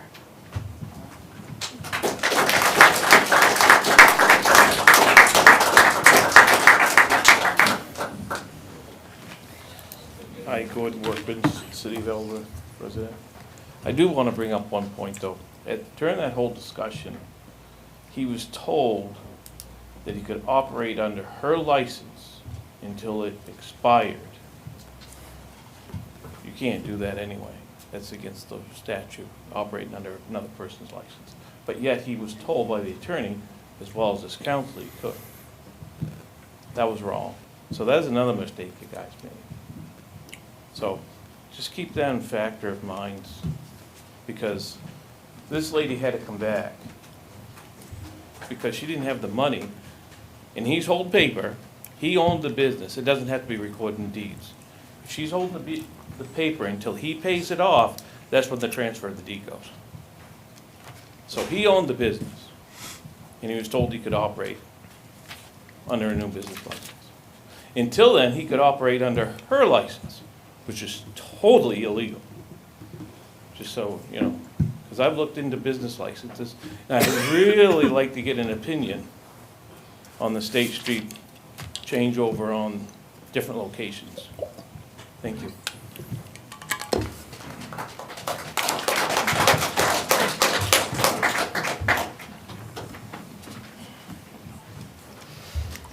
Roger Gilly, resident of Ellsworth. As we talk about these business licenses, you know, sorry that you had to go through all this, it's a mess. You know, I'd like to say that, you know, after the ridiculousness with the other guy that was gonna buy the business, he ended up in the hospital with AFib. Pretty cool that, you know, he had to get that wound up with you guys to have to go there. But as we talk about these business licenses, you know, your lawyer talks about grandfathering. Now, I was told there's no such thing as grandfathering anymore in the city of Ellsworth. I own a business. I own 3 businesses. Getting ready to start my 4th business, not in Ellsworth because you're not business friendly. But I would like to point this out that the city of Ellsworth had charged me for a business for 10 years before I got my business license. Then they made an agreement with me that if I was to pay the taxes or this or that, and I had proof that I did business prior to them changing the codes, that I could be grandfathered. I did all that, and I have the proof. Then I find out that now that I have a business license, I can no longer have my business by city. Then I get looking. They changed the zones in 2009. There's multiple businesses in Ellsworth in the same zone I'm located in that are doing the same thing, but they're not having their license taken away. You know, for instance, Buddy Saunders at Pat's Garage on the Surrey Road. He opened his business in 2012. The code changed in 2009. I was able to prove that I did business at my shop in 1998 and got paid for a job. That's how I got my business license. You guys have no clue on how these business licenses work. Her business was licensed under her. Somebody else took the business over. The business license is non-transferable. The same thing with the house over here, the old nursing home. You know, that guy was told he was good to go, then all of a sudden it's a problem, he doesn't have a business license, you shut him down, and he could only do with what he had there for people at the time. You really need to figure out how these business licenses work, and you really need to look at the paperwork where it says non-transferable. And you need to do your research. It's a little crazy. But like I said, I paid for 10 years on this business without even having a license. You guys took my money. You're unwilling to take my money, give me my money back, and now you want $112,000 because I have a business license. It's crazy. I mean, you're just going around in circles, and this is where the code enforcement, because the city of Ellsworth is so broke, you guys are just suing people, trying to get money to recoup somewhere. It's crazy.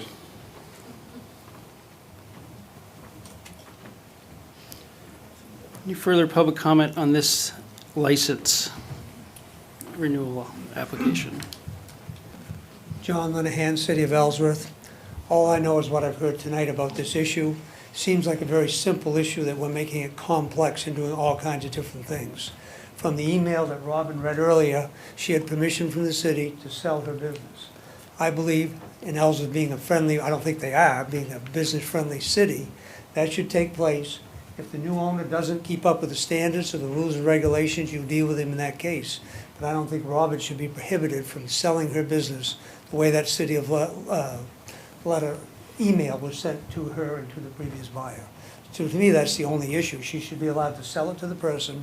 If that person doesn't meet the requirements by the state, the city, or whoever, that's between him and you guys. But Robin's caught in the middle of a bad situation, in my opinion. I think it's simple. There's one issue. She should be allowed to sell it. Then you deal with the new owner on that. Thank you very much.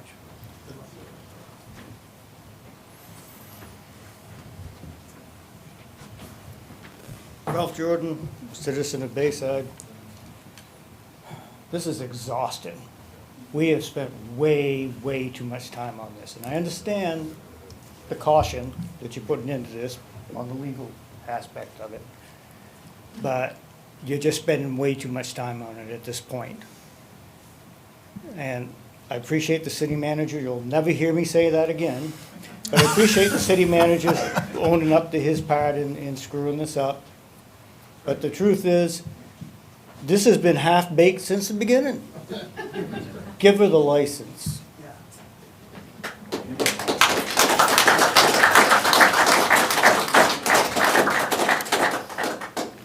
Hi, I'm Norma Goodwin. I had no idea I was going to speak today, so pardon me, my heart's racing, and I've never done this. I'm actually here to represent the 3 employees that work at Boss Lady. We're all very concerned. What's going to happen to us? Are we going to have a job? You know, I've been with Robin for almost 3 years. I've been her manager. I have been her right-hand man. And I am very appalled at all this, and I'm very scared. What's going to happen to me? What's going to happen to my 2 coworkers? Are we going to have to go on unemployment?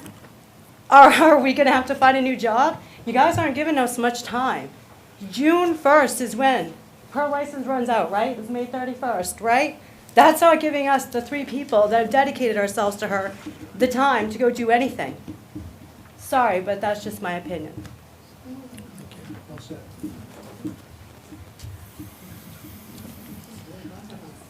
Any other public comment on this license? Seeing none, we'll close the public hearing. How would the council like to proceed? Councilor Halloran?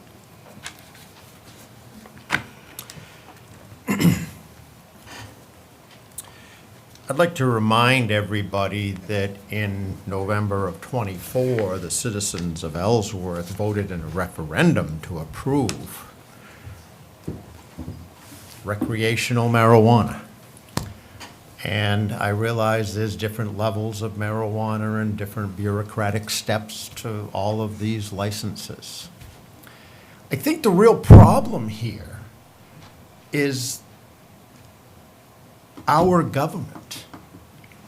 Our government decided they wanted to get involved in this lottery system and complicate everything. And from day one, I have been a fan of the free market system. People don't like that. I don't want, if I had my way, there wouldn't be any pot shops in town. But Mr. and Mrs. Ellsworth said that they wanted it. And I am not impressed that there has been all this meandering around and dancing and changing and laying out different areas at the expense of a business owner, at the expense of a business buyer, and now we're back to a business owner. Let's keep government, to Mr. Grant's point, let's keep government out of this. Let's approve the licenses. Let the free market system fix this. It's government entering into this process that's the problem. We need to let businesses run their businesses, whether we like it or not.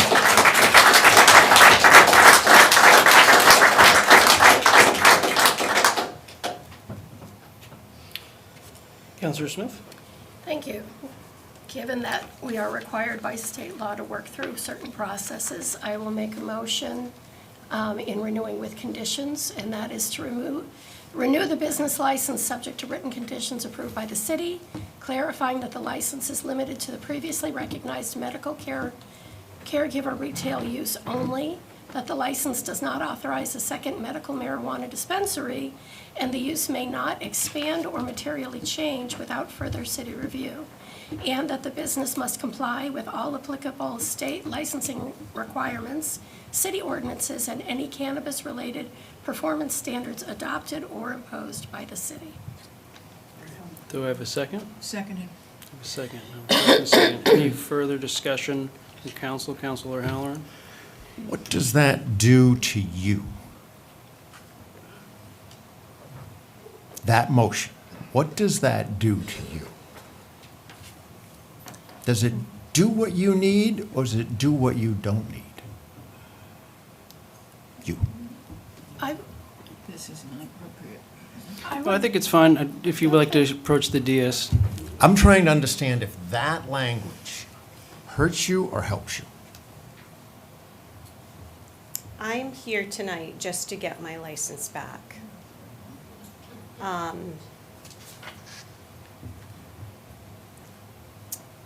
Someday I would like to sell, but I don't know. I'm very accommodating.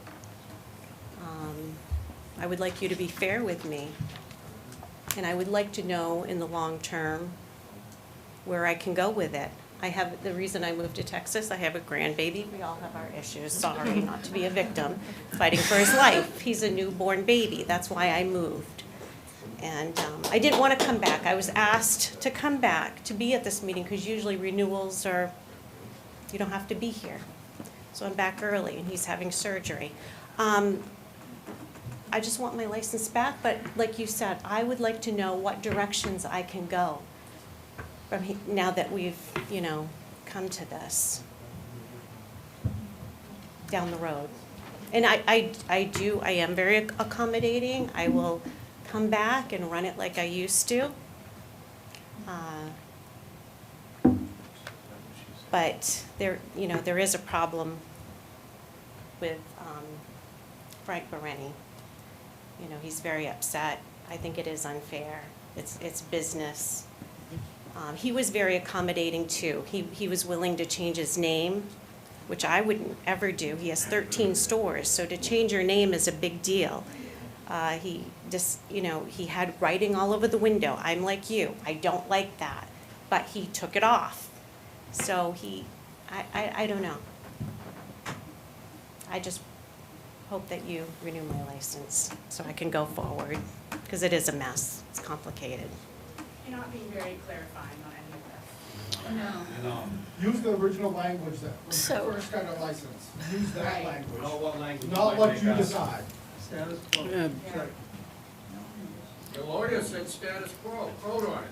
So vote on the status quo of the license. Yes. That's the problem. Just, For all she's been through, she deserves to have her license back the way it was. Absolutely.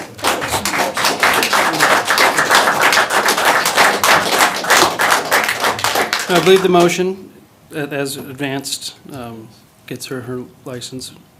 But it also just addresses that this issue is complicated and the city will work with you moving forward to provide clarity.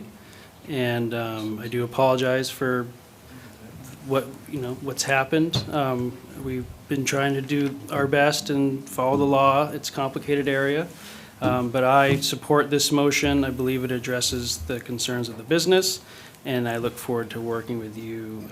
I think you're going to get your license, and I look forward for the city working with you, and we can find a productive path forward for your business. Would anyone else from the council have any other further thoughts or questions before we vote? We have a motion and a second. Councilor Smith? Thank you. I just want to clarify again the question that I asked the attorney is, will the motion that I just recited legally allow the status quo for her business to continue with the guardrails? And you said yes, it is, to address the questions we're hearing. Yes, it sounds like Tim Pease, city attorney.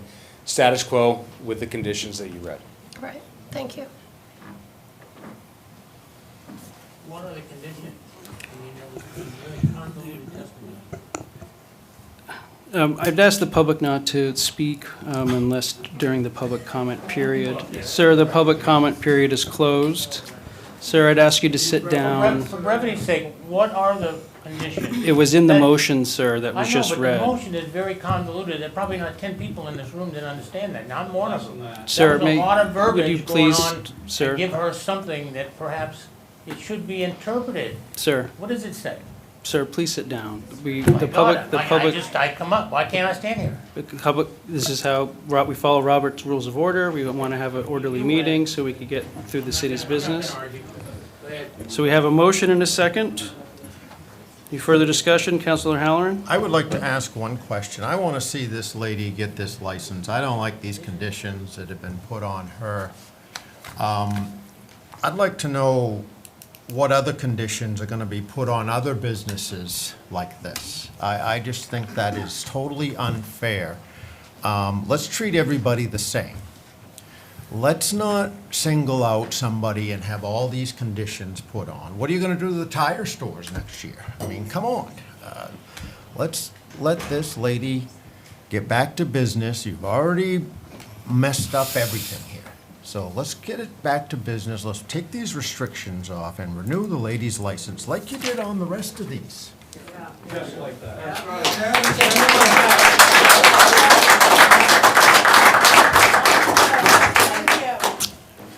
We have a motion and a second. Move to amend the motion. I'd like to, we have a motion and a second. Any further discussion from council? All those in favor? Opposed? Motion carries. I didn't vote against you. I voted against the process. Which you should. Okay, we now are on to new business for a license of B.H. Lobster Company, DBA Union River Lobster Pot, 8 South Street, for a new city Class C license, victular and liquor, and a new state on-premise beer, wine, and spirits license. I believe we have the new business owner here this evening. If you'd like to approach, we'd love to hear from you. Introduce yourself if you wouldn't mind.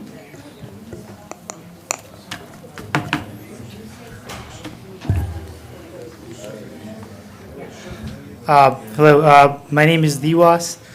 Frankly, I was not prepared for this. This is my first business in Bar Harbor, and You mean I have Ellsworth? not- Oh, sorry, in Ellsworth. You have many in Bar Harbor. I have few in Bar Harbor. And the process in Ellsworth seems very different for the liquor license, so I was not prepared to talk. So, introducing, I moved to Bar Harbor about 7 years ago. I have a few restaurants and lodging establishments, including mostly in Bar Harbor, but I have few rental properties in Ellsworth, so I do business in Ellsworth, not the specific restaurants. This is my first restaurant. The business was in sale for a while. I got interested in it, talked to Brian, great guy, a great business, perfect location, great staff. I decided to buy it. My plan is to keep everything the same. My plan is to keep all staff the same, and which is happening. Almost it won't be, obviously it won't be 100%, but most of them are. Just like how Brian operated it, that's how it will be operated. So I'm requesting a license for the exact same use that Brian, the previous owner, had it for. Great, thank you. Any other questions for DWAS? Councilor Smith? I would just say this is intended as an opportunity for you to introduce yourself and your business to the council and the community. So you did that very well, and we appreciate your being here and investing in Ellsworth. Thank you. Okay, this is a public hearing. You can sit down if you like. Did anyone have any further comment on this business license application? I don't think that counts, but seeing none. Council, how would you like to proceed on this business license? Councilor Shea? Make a motion to give Bar Harbor BH Lobster Company doing business as Union River Lobster Park, 8 South Street, and a new city Class C license, vehicular and liquor license, and a new state on-premise beer and wine and spirits license. Do we have a second? I'd like, We have a second. Councilor Halloran, would you like to I'd like comment to- further on the, would you like the second? I was going to second, but I'll set aside, that's fine. can third. But I'd like to thank this council for not restricting this business license. Listen. A motion and a second. Any further discussion from council? All those in favor? Thank you. We're into agenda item number 12, council order number 052600, public hearing and potential action on the request of the Economic Development Director for the proposed installation, construction, and operation of a public restroom facility. I believe on this we have our Economic Development Director on, no? I have a video. We have a video that she prepared. She's Okay, great. her daughter's graduation's happening, and so she's away. But Twyla, as always, has prepared a great kind of video. She might be on hand. She's in a kind of a spotty potential cell service area for comments, so she might be available to answer some questions afterwards. But she prepared a video to talk about the proposal. Thank you. Economic Development Director, City of Can Ellsworth. you able to turn that up? Council Chair Lyons, tonight I'm proposing installation of a permanent climate-controlled ADA accessible public restroom facility in the City Hall Plaza parking lot. This would be owned and operated by the Can City you of pause it? Ellsworth. Is there a way to turn it up on the computer? It's not, I don't believe, I'm sorry. It's turned up all the way. It's because the mic is. Yeah, that's at 100%. Oh, Jason's coming in to save the day. No. It's my fault. You want to try that? Okay, let's try that. Sorry, I'll start it over.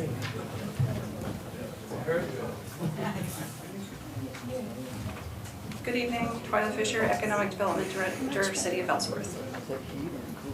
Council Chair Lyons, tonight I'm proposing installation of a permanent climate-controlled ADA accessible public restroom facility in the City Hall Plaza parking lot. This would be owned and operated by the City of Ellsworth and funded with TIF monies from the Economic Development Department budget.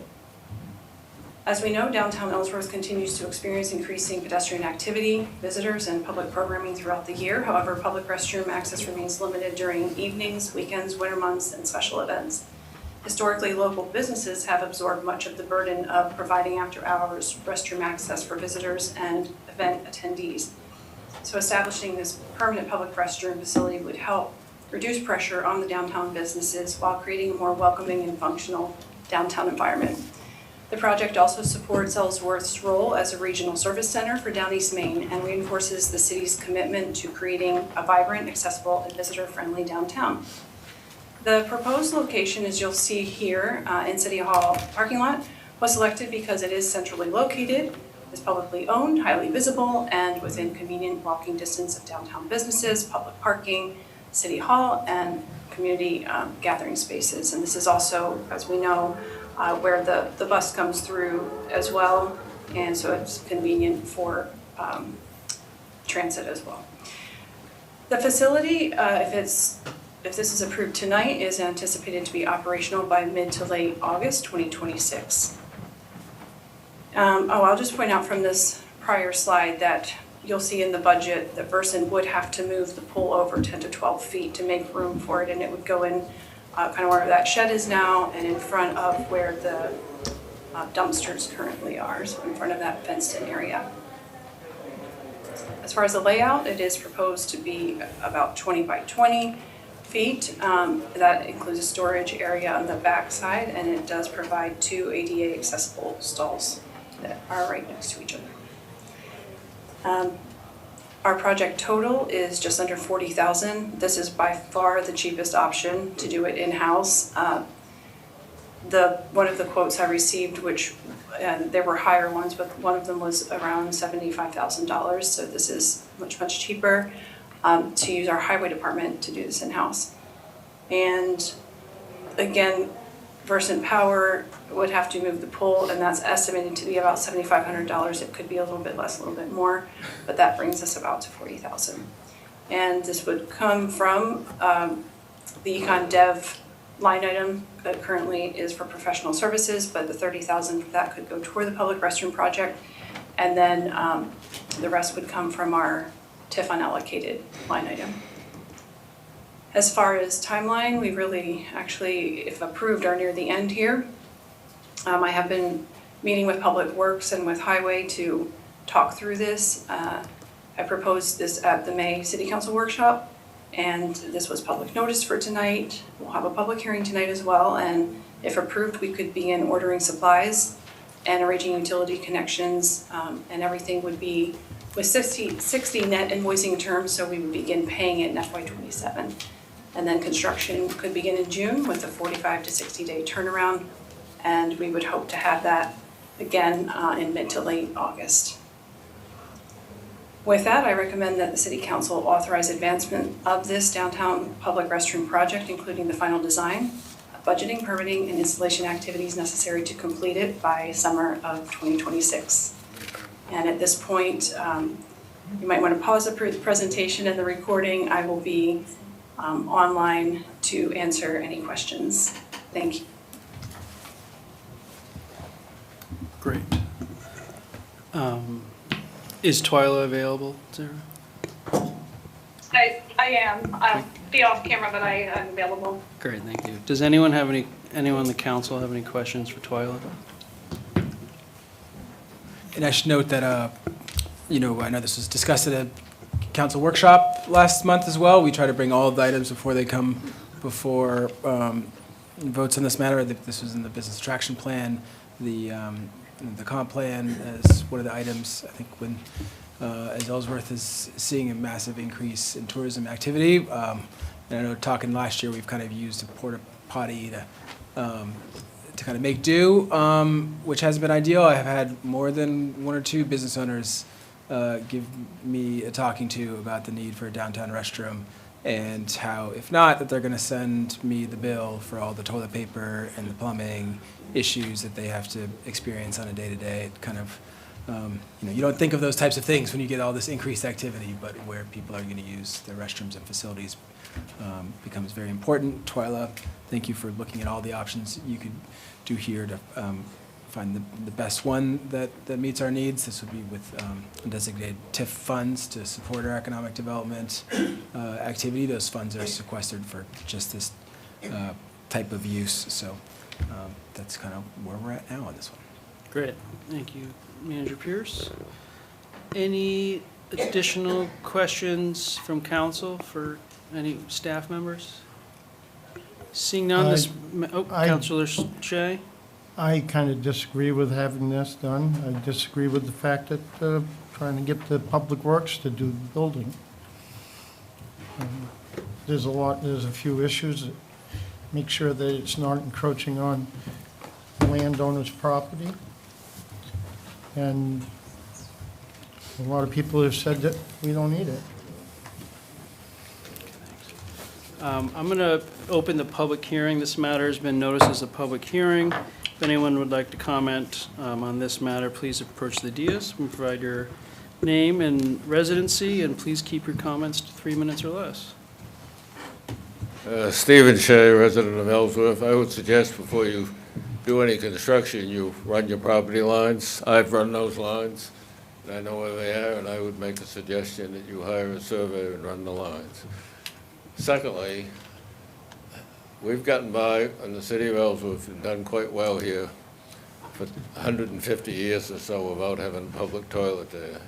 If you have a public toilet, it won't get that much use for tourists, but it will get a lot of use from homeless people, people you don't want to attract to the area.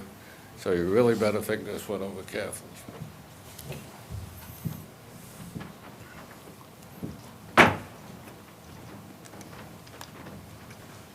Hi, I'm Laura Nason from Ellsworth. I just want to say that when I was growing up, we used to be able to use the bathroom in the vestibule at City Hall. The rest of City Hall was locked, but us kids always knew we could come here after hours, use the bathroom here. It would save the city a lot of money. We have that restroom that we could open to the public. We also have a restroom at Knowlton Park, and we have a restroom at the town docks. And I don't see why we should spend almost $100,000 for tourists to use for a few months of the year. Thank you.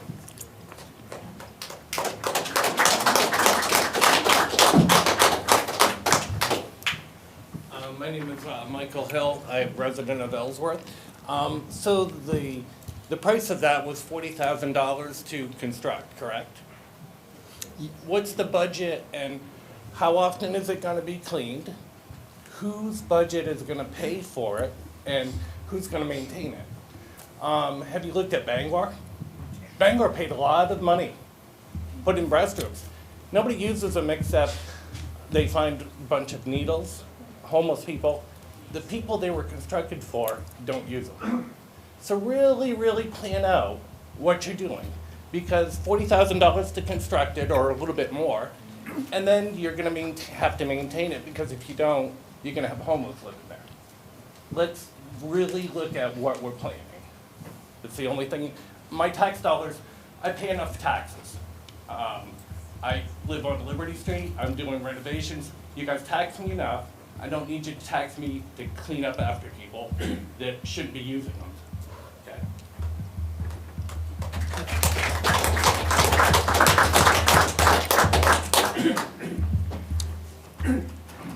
Oh, hell no.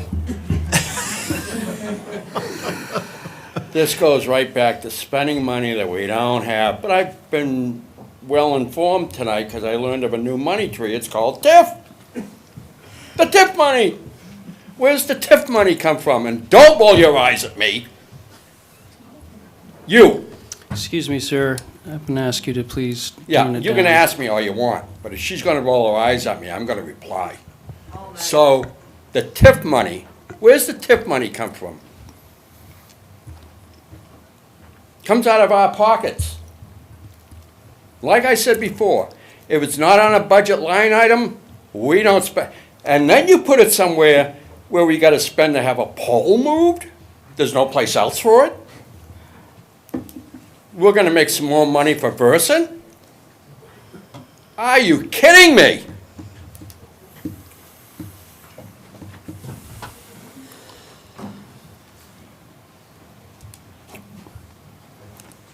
And I would also like to know how often the police will be patrolling this, because I do agree, the homeless, when you go to the city library, on the weekends, you have people stretched out on the couches, lying there, they're dirty, they're filthy, they're in everybody's way.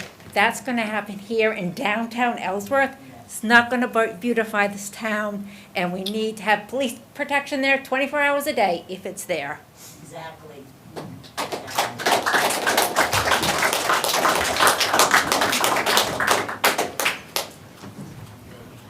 Tiffany Gasper, Ellsworth. So with this, you guys require licensed commercial people for electrical work for commercial tenants. Anyone doing commercial building, you require them to hold specific licenses. But on this, you're saying, oh, we can build it with the city workers.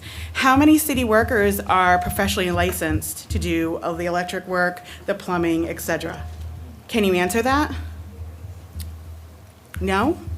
Okay, that's the answer then. So you're requiring something different from businesses in town for them to pay more out of pocket to get their business licenses by code, but you're doing something different for something that you want to spend money on that would suit your needs. And judging by Facebook comments, which you guys can't see on your city page, but most people don't want this because they know what's going to happen. It's going to be like Bangor, just like everyone else has said. There's going to be costs and upkeep. What happens when someone damages it? Who's going to pay that? We are overspending Open up the vestibule during the days when people are out and about. In evening, they're at restaurants. Stores are closed after a specific time. This is City Hall. Don't you want them in here getting pamphlets about the great city of Ellsworth? Like, this is, again, common sense things, and you're overspending money we do not have.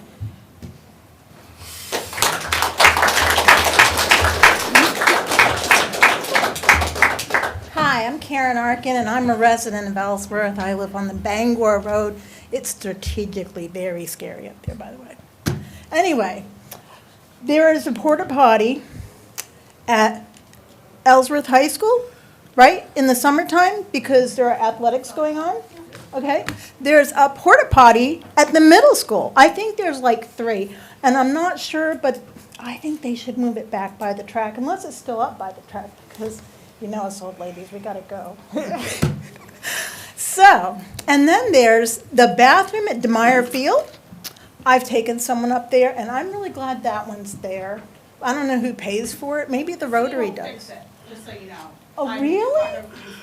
Oh, thank you, I appreciate it. We just had a complaint about it because the Oh. city wouldn't fix it and try to say that Little League is responsible for it. Oh, that's not okay. No, little boys don't need to clean the bathroom. They can barely hit it. So let me see, where else is there a bathroom? Where else is there a bathroom? Tell me. The Knowlton School Park has a nice bathroom. How many potties in there?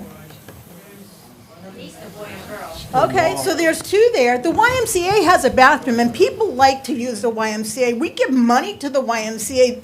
They should be able to use the bathroom there, okay? And then I think these town people, if they need a toilet paper donation, I can bring in a few rolls, okay? I will help you with your toilet paper problem.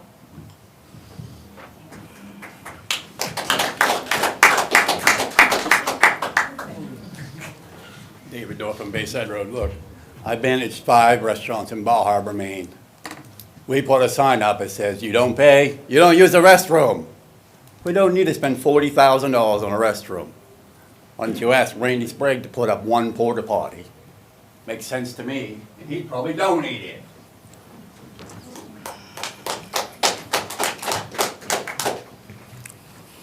Roger Gilly, city resident. This sounds as crazy as when Charlie said whether he was on it or just making a joke about putting a rotary at the bottom of Bridge Hill. It sounds as stupid as putting High Street as 1 lane. You know, we stand here, we've come here for meetings before. It's really nice to see so many people show up tonight. Over here by the old DMV building, we've listened to the people out here screaming at each other, fighting. I come down through here the other night, there was a guy pissing on the ground.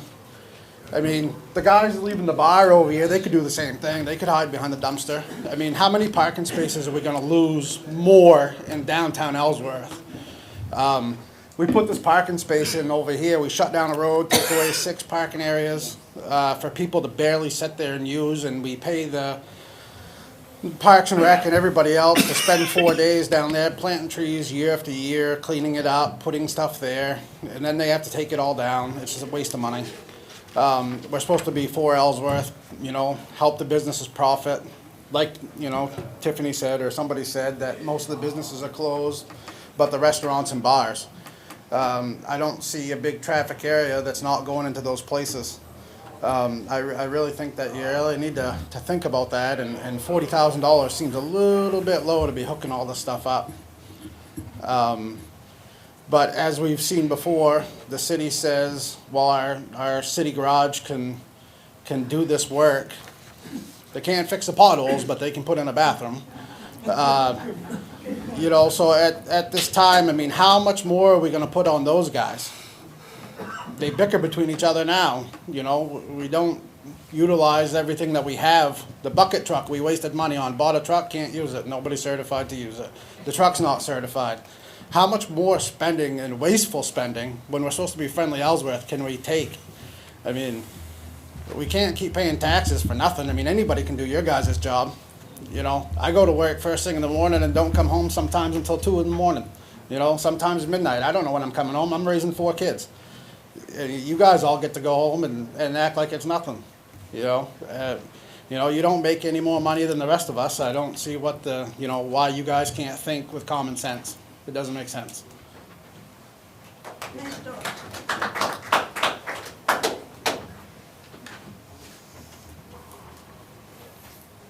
John Linehan, City of Ellsworth. Just 2 points. First of all, there's a difference between needs and greeds. I don't think there's a need for these restrooms. I think this goes into the greed category that we would do if we voted it through in the City of Ellsworth. There's a difference between private businesses and public. The people that need the restrooms down in Main Street or wherever you're putting this in are private businesses. That should be part of their normal operating expenses to provide toiletry facilities for their customers. It's not a city situation, that's a private situation, in my opinion. So I would encourage you to, this is one of the first times that I have seen in the last several meetings where the council can say, no, we're not going to spend money. We're going to try to hold the spending down and help the taxpayers of the City of Ellsworth. So I encourage you to vote no on this issue. Thank you.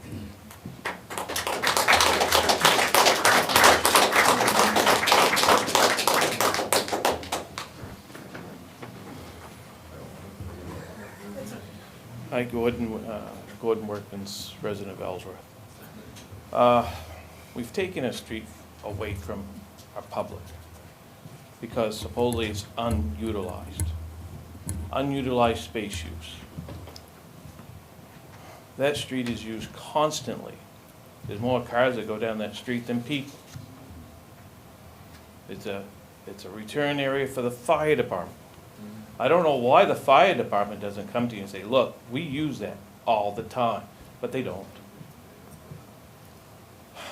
And if you're gonna set and give that away to a small population of Ellsworth, then they can open their doors to their businesses and let someone poop in it. That's just the way it is. I mean, you give away that street, they gotta give a little. I'm sorry, that's just the way it is. I think it's crazy to give that street away, but that's besides the point. Thank you.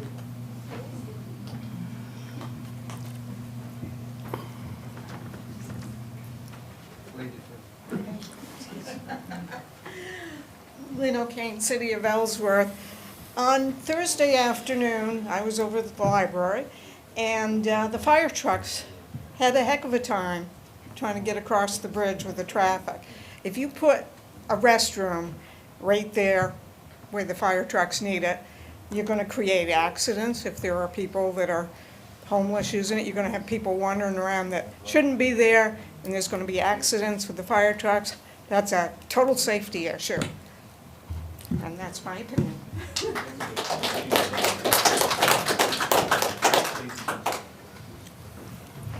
Christopher Bartol, Ellsworth. I think tonight you've got a relatively broad sample of Mr. and Mrs. Ellsworth. And what they're telling you is no. They can't afford it, we can't afford it, you can't afford it. Before you vote yes on something like this, I think you should at least consider putting an online poll so everybody can vote on it and tell you what their real opinion is, yes or no. And I think you'll find out it's no.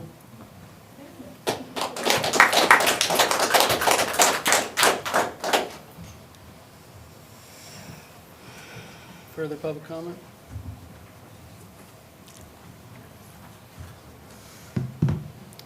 Good evening, Council. My name is Cara Romano. I'm the Executive Director of Heart of Ellsworth. Good evening, folks. Thank you all for being here. It's been enlightening hearing everyone's perspective.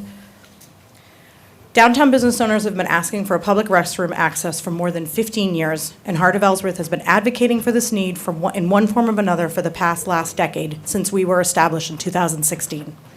We already recognize the importance of public restrooms in our parks. We have them both at Knowlton Park and Harbor Park because we understand when people spend time in public places, basic needs matter. Downtown should be no different.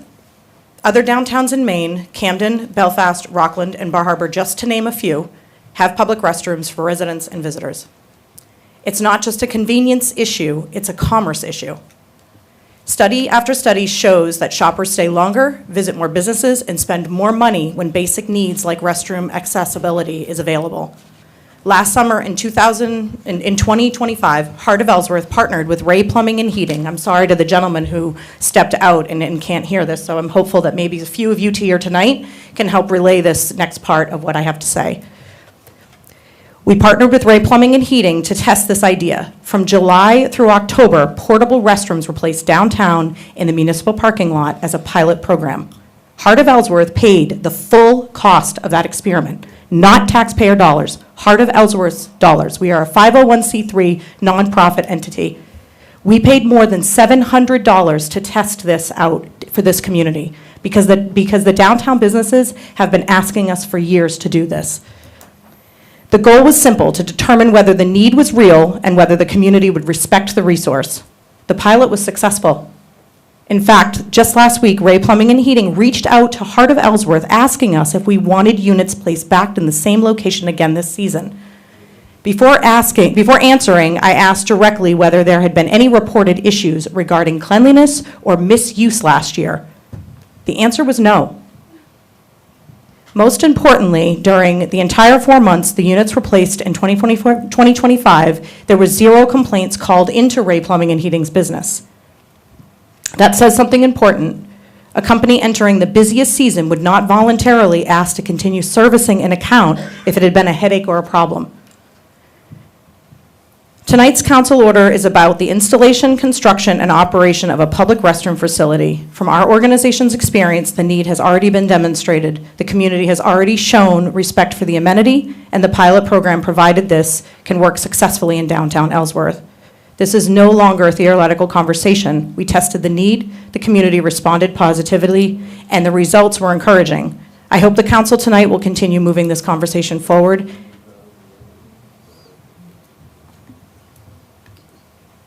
and consider this as an important investment in the long-term success, accessibility, and experience of our downtown. We're trying to be the friendly city. Whether everybody here feels that we are there right now or not, let's all work together to try and be welcoming, not only for our residents, but also for visitors who help these downtown businesses stay open and active and alive year-round. Thank you for your time this evening.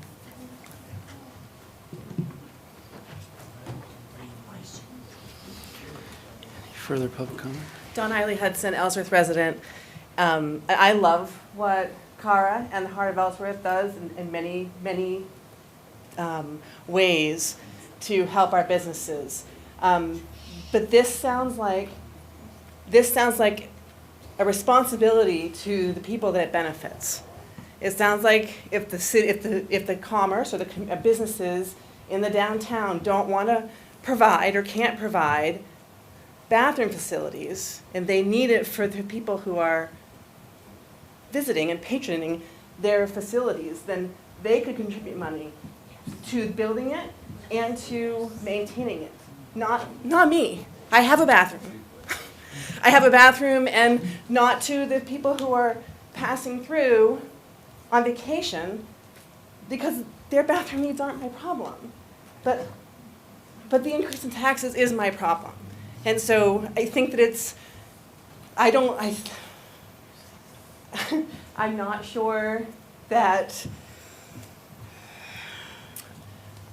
if having a bathroom down there is the right answer or not. I know that me paying for it is not.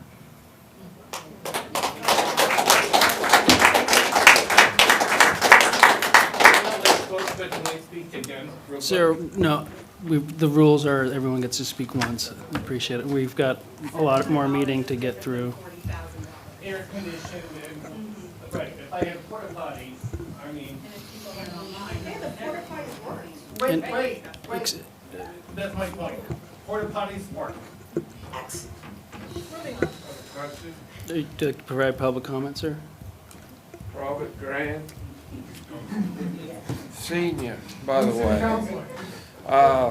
I was under the impression, it's just a little different, and I'm not opposed to anything, but I was under the impression that a business owner couldn't have a porta potty in the city of Ellsworth. Is that true or not true? That is true. Why does the city pay for them then?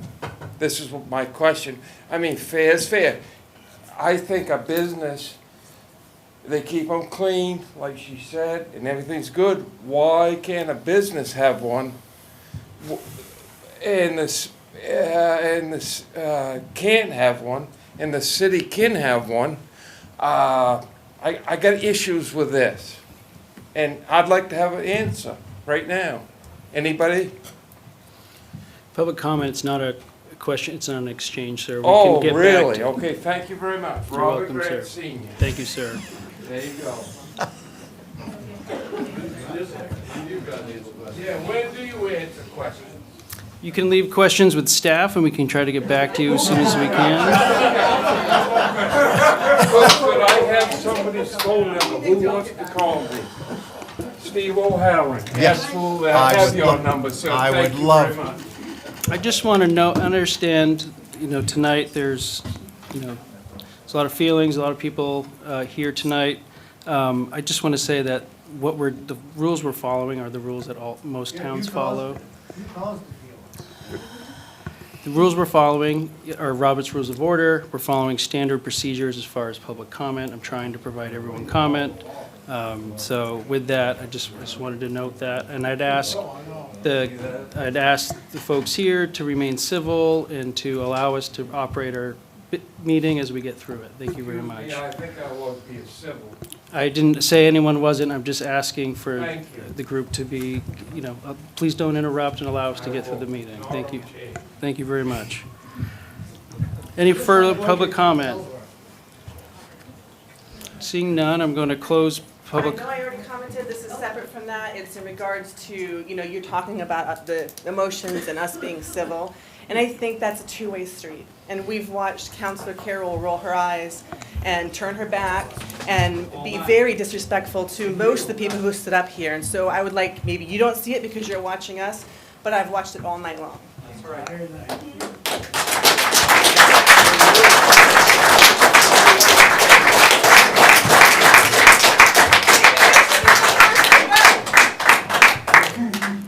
I'm pretty sure you used to be a counselor, wouldn't you? Yeah, you used to be a counselor, you was. All right. Seeing none, no other further public comment, I'll close the public hearing. Council, how do you like to proceed on this matter? Councilor Smith? I have a question on one issue that was raised, and I'll look to Charlie. The issue of licensing and making sure that the plumbing and electrical is done up to standards. How do we manage that? Could bring this to Twyla, but I believe in the memo itself, it has a line allocation to electrical, which I would Okay, imagine so would be handled by an electrician. We don't have internal staff that So does the that part electrical. goes out to licensed But I don't know, professionals? Twyla, if you're still on, if you could confirm that.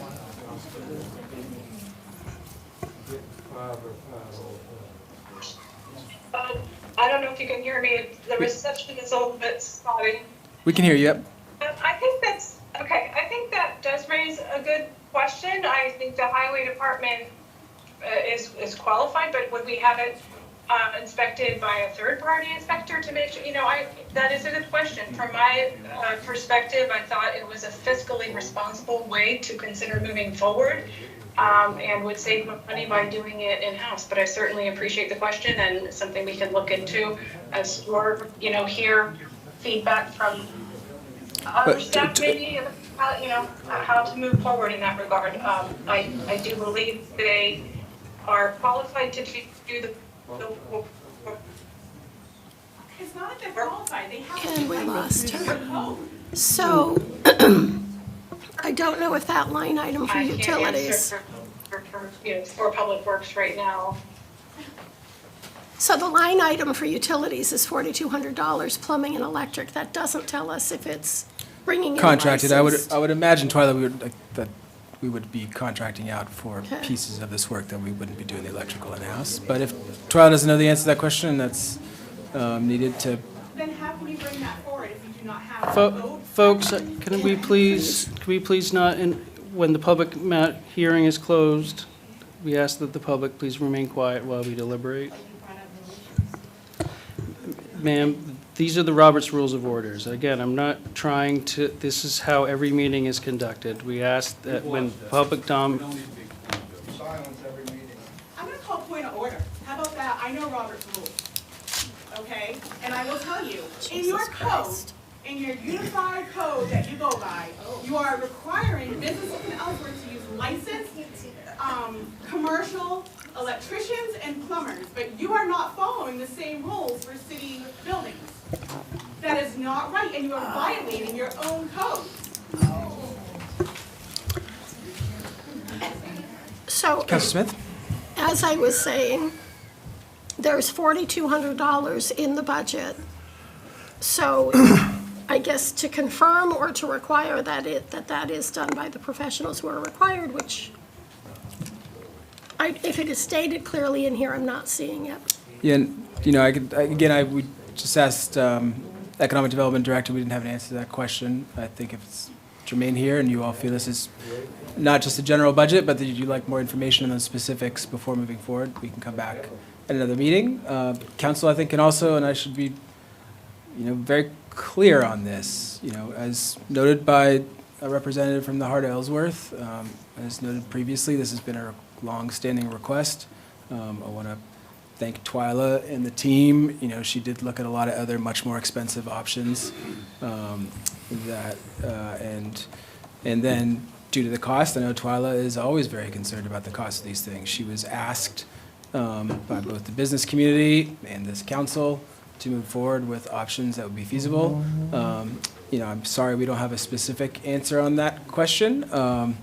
And it is always within the council's purview to either decide not to move forward on this proposal, or if we'd like to not move forward on downtown restrooms in general. I think it's worthy of discussion. It makes it quite difficult to have this conversation, but it's a good one to have.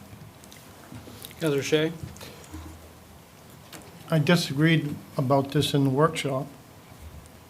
I also disagree with building this. That's a budgetary concern, so, instead of giving Heart of Ellsworth some money, we could take that and maybe do that. But, right now, even before the meeting, no, when I make a motion to not build a public restroom at the location where it is, based upon the fact that where's property lines, and there's going to be cost overruns, and we're not going to do it. I'll second that.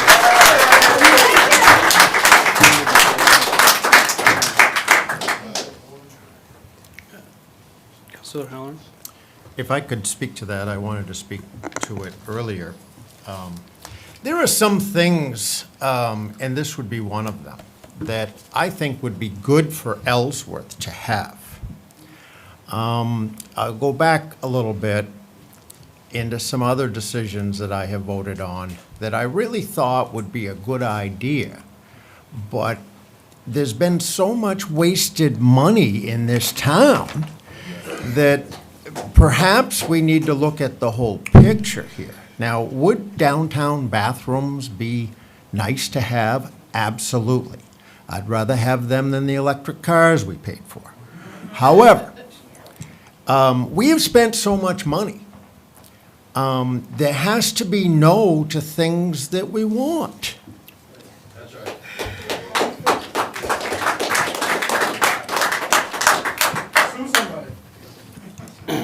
Councilor Smith?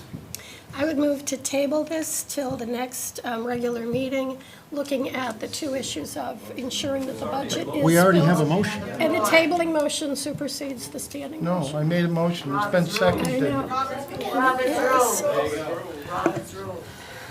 I make a motion to move the question. Folks, please allow us to conduct our business. We will. We have been. We have been. So, We don't work for you. it's my understanding that a tabling motion would supersede one motion. I move the question. Well, I think we can vote on. There's- Be great if we could go find Tim. I think we can vote on the motion, and then if it's approved, then it's denied. If it's denied, We can If it's denied, revisit then we this can another move, time. we can move to table it, yep. Okay. So we have a motion and a second to deny moving forward this project. All those in favor? Opposed? I would,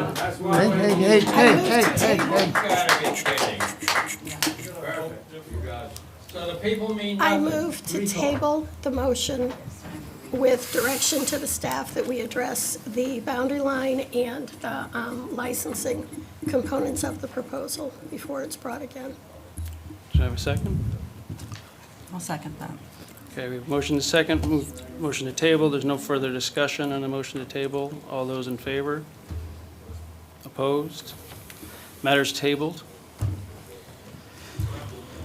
Agenda item number 13, public hearing, potential action on the request of the Economic Development Director to seek federal funding to develop a comprehensive safety action plan or to enhance existing plans aimed at reducing or eliminating roadway fatalities and serious injuries for all users.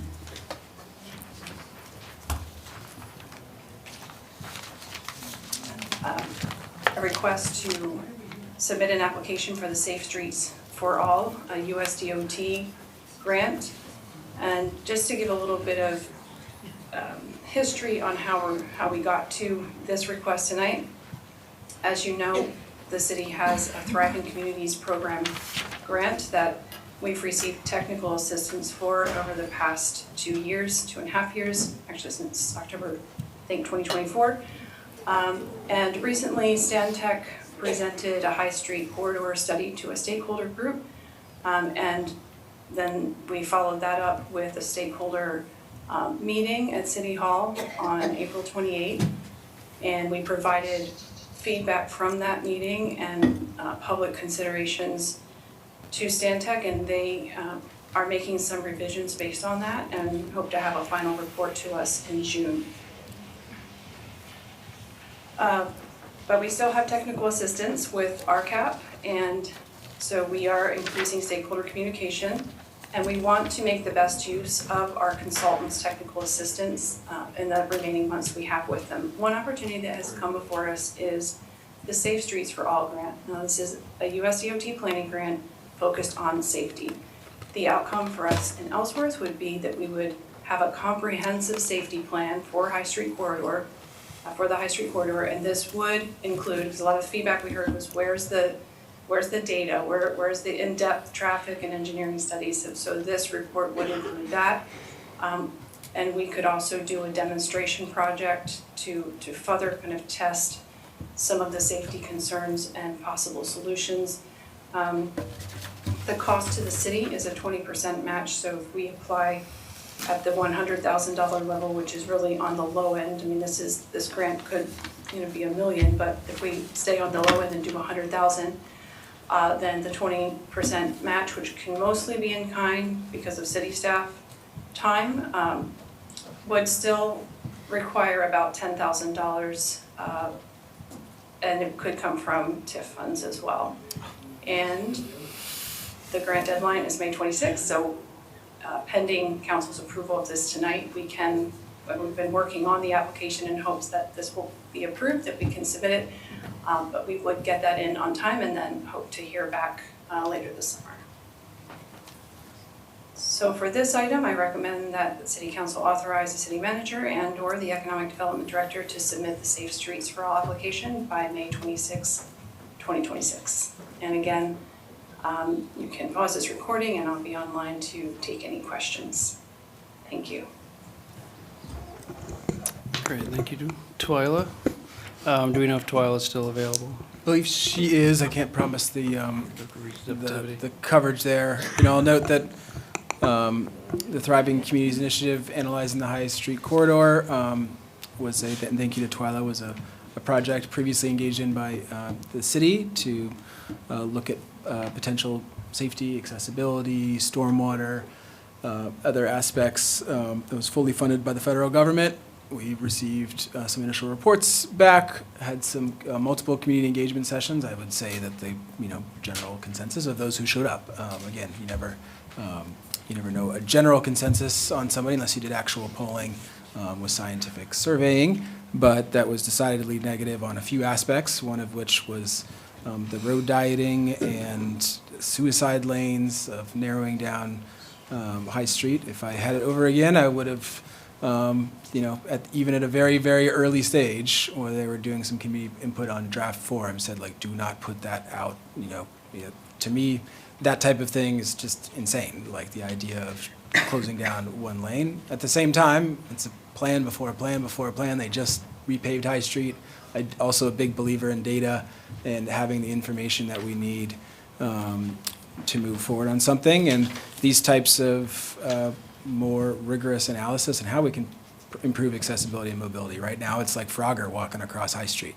I've had to do it a couple times myself, where you do a mad dash across 4 lanes and hope you make it to the other side to frequent a business. I've seen a fair amount of people do this over and over again. We do have some accessibility upgrades coming already through the Mayor Lane and the Courthouse Extension Road.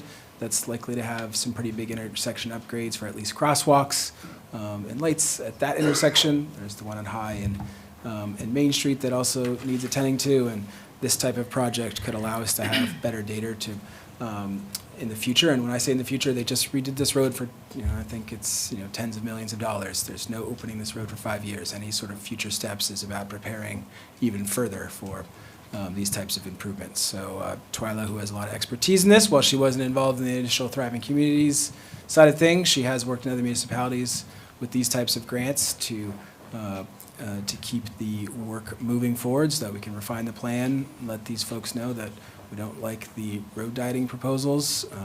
There's also some questions in the Beals Avenue which were brought up that really had more of a mixed reaction, I would say.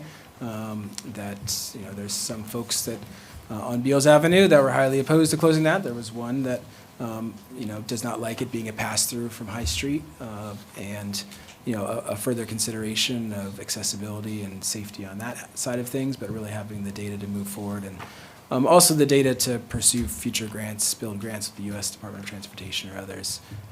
This could be helpful, but we also have a lot of projects in the mix. We have a Village Partnership Initiative with the state that I think is really a major focus for us. That's about really the Main Street and kind of downtown area. That's a big project. So, there's pros and cons to moving forward here. Keeping the High Street corridor under, long-term sort of engineering consideration, again, at a cost of around $10,000 in TIF funding, versus, saying goodbye to that Thriving Communities partnership with the federal government and, focusing on other areas and letting High Street alone, at least from a further infrastructure and mobility aspect, is also an option for the council. And unlike the other one, tabling is effectively a do not move forward with this grant. So, I leave it to the council's discretion. Great. On that, any questions from council for Charlie or Twyla regarding the proposal? Seeing none, this is noticed as a public hearing. Can I speak? Carl, this is your moment to shine. Perfect timing, Carl. Perfect timing. Please go ahead, Carl. Yeah, Carl. Carl is. Yeah, Carl, go ahead. Hi, you can speak. Go ahead, Carl, we can hear you. Okay, I've got 2 issues I'd like to address here. One is first is the matter of grants in general. We take a naive look at grants. This is free money, quote unquote, given to us by some government entity. But what we don't look at is what our real costs are on this. And you've heard it got an earful tonight on taking some more fiscal responsibility. And the first thing we need to do with any one of these grants, and I suggest this is a place to start, to get a little fiscal responsibility into this government, into the City of Ellsworth government, is that every time we look at one of these grants, we calculate what it's really going to cost the taxpayers in the end. And the problem is we're paying Twilla good money, and she has to spend time putting together these grants. Means she's got to do a bunch of research, writing. She's got to spend your time on the council, her time. All of us citizens coming to the meetings are spending our time to discuss these grants. And we don't know what these grants are really gonna cost us.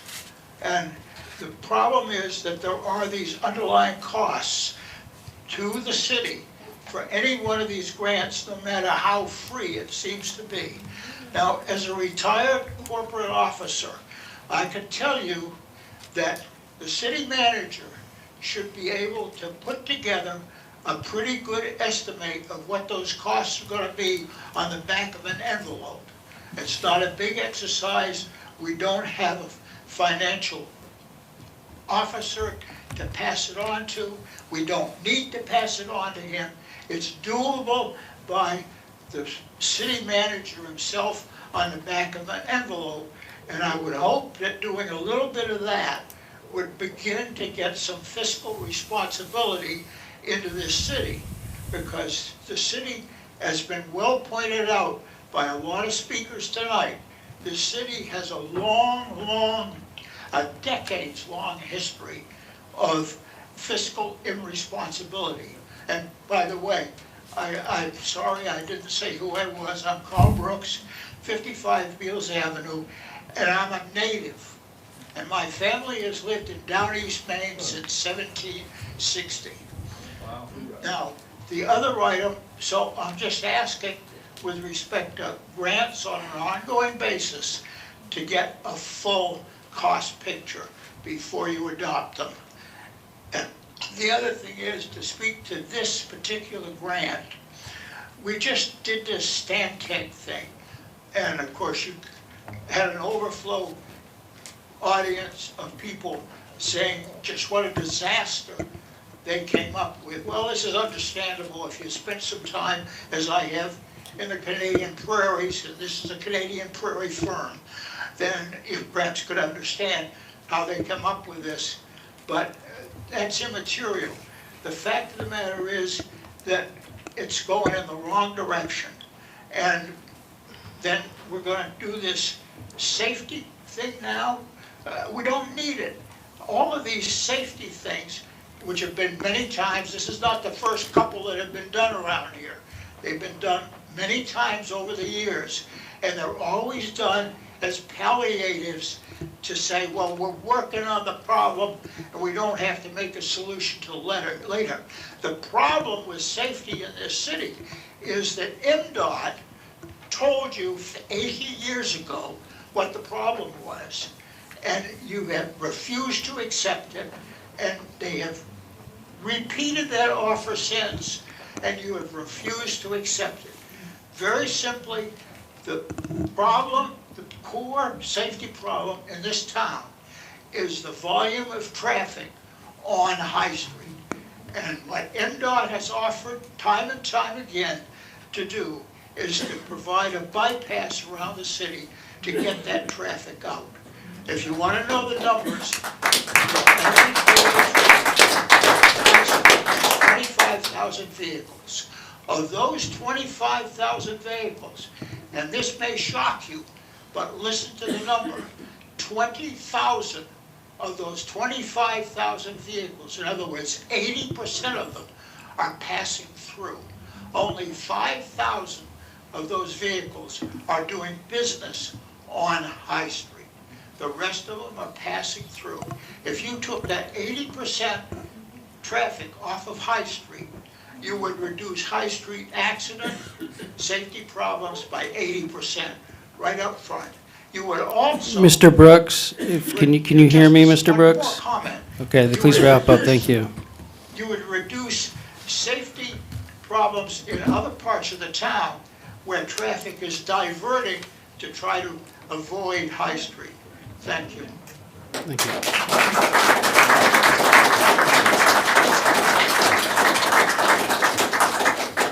So can anyone tell me in this hierarchy between the federal government's idea of what Ellsworth should do, has Maine DOT been involved, and will they be involved in this proposal, this submittal?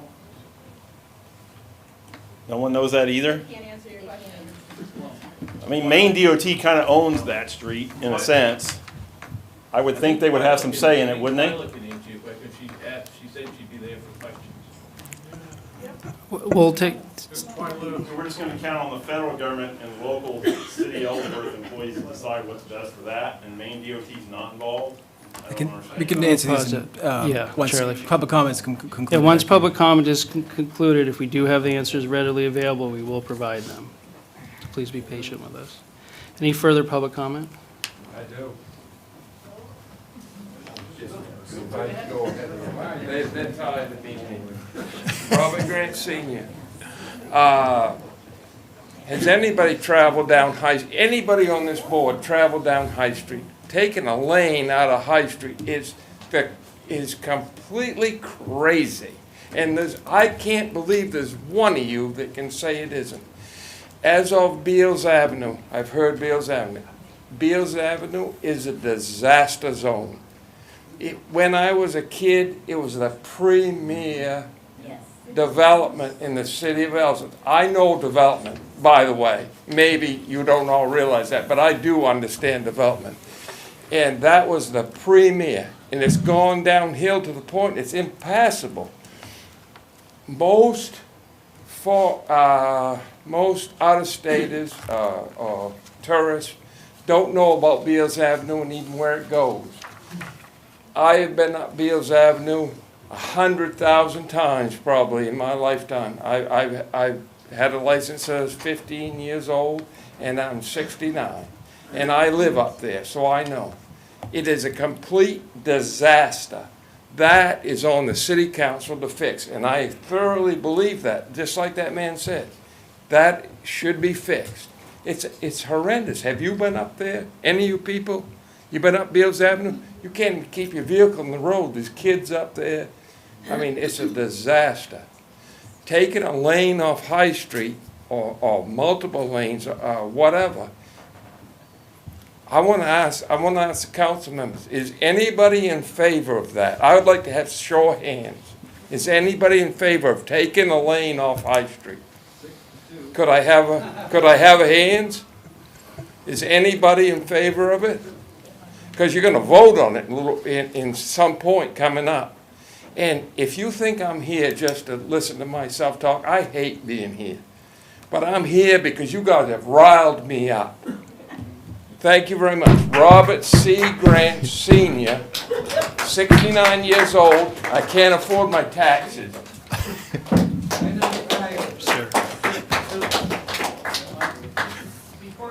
So if I ask a question, you can't answer. Is that So- what I'm understanding? So I will clarify, public comment is not a time for an exchange. You can ask questions, and at the end of public comment, if staff or if anyone on staff has an answer to your question, we will provide it. And if we do not, we'd be happy to follow up with you. Okay. Could I interject something, if I may? We could answer your question, but we're not allowed to. Okay, all right, thank you. So during, I have a couple questions. During this presentation and this whole thing, which this road changing if you go to 2 lanes is crazy, there was like a fund, a tip fund or something that was mentioned at the end. What is that? I've heard it a couple times tonight. Can someone explain to me what that is? It's a bureaucratic slush fund. So it's our taxpayer Steve, dollars if you just could sitting there for whatever someone feels that they want to spend it on? No. All right, I'll look for an official answer after public comment, but I just want to understand what that is because I've heard it a couple times.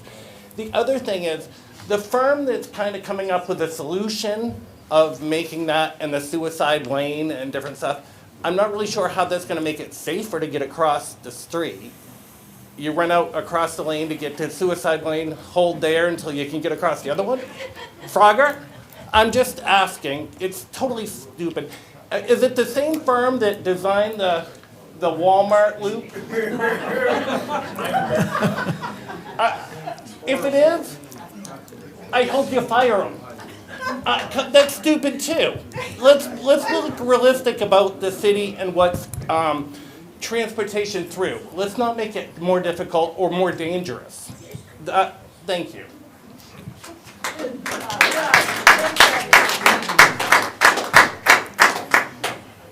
Hello, Gordon, working in the city of Ellsworth resident. Now, Are they still going to use the consultant firms that the US DOT is going to fund? There's 3 that's listed. If they are, there's a big conflict of interest with one, because that person receives revenue of $95,000 a year, and she's sitting on council from one of them. That's a big issue. Oh, there's 3 consultants that's on this, and one is Hancock County Planning Department, one is Grove Smart Maine. If they're still gonna be used on it, then that's a huge conflict of interest, because indirectly, a person on this council receives funds from that nonprofit of $95,000 in '24 and $108,000 in '23. So that's a huge conflict of interest, if that's the case. Thanks.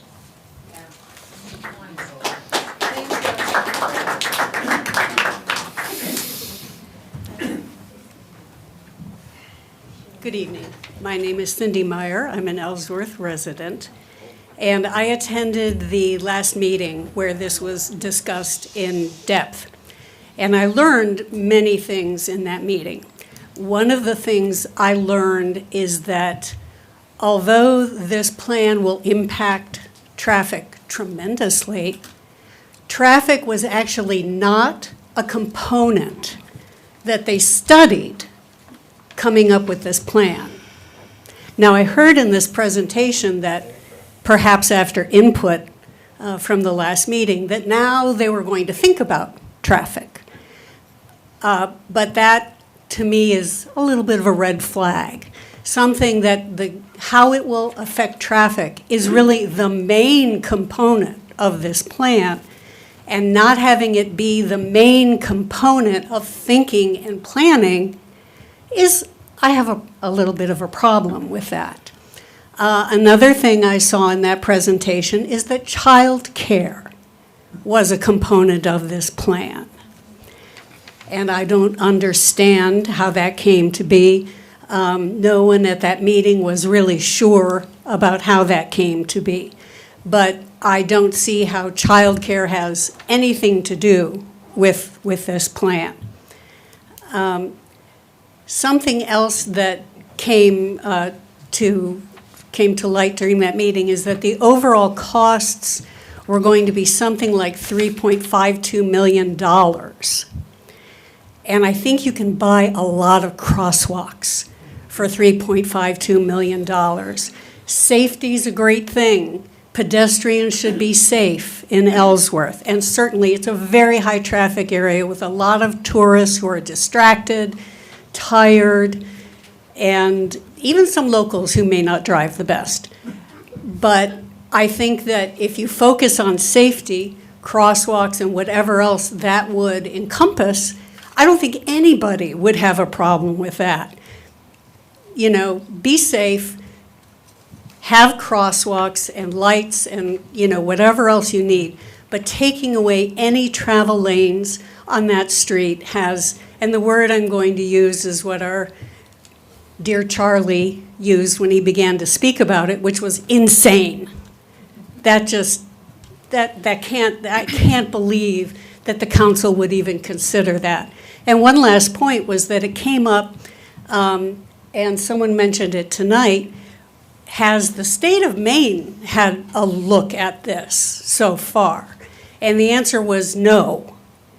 So that all of the people working on this could spend all their time and attention working on this to get it to the point where the state of Maine finally has a look and says, "Are you insane?"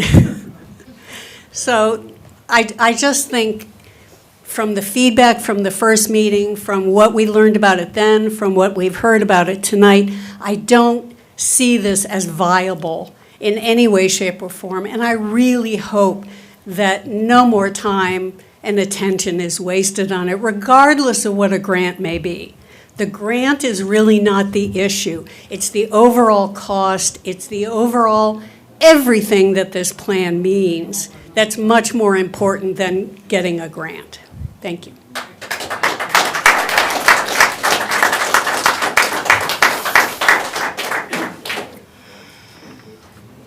Roger Gilly, city resident.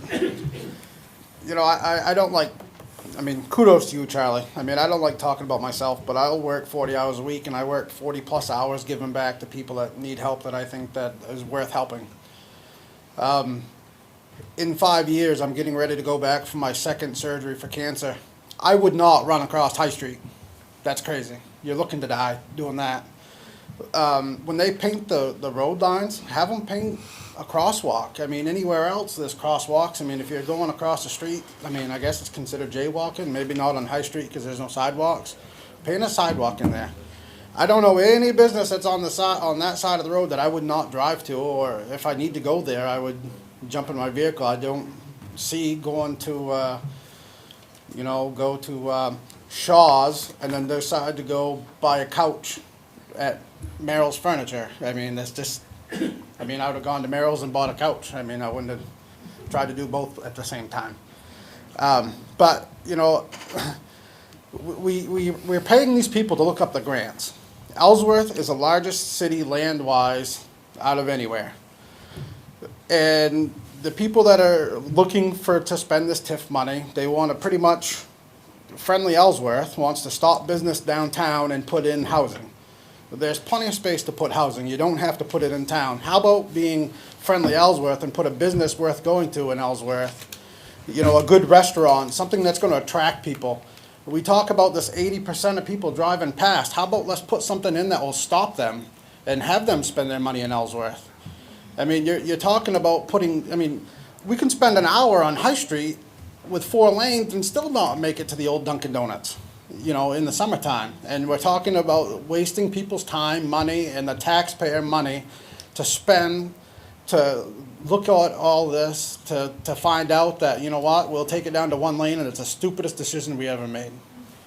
I mean, common sense is pretty easy and easy to come by. We don't need to keep doing this stupid stuff, nor did we need to pay some firm out of Florida to, you know, go after Mr. O'Halloran because you guys can't just make, you know, sense of things and talk things out, you know.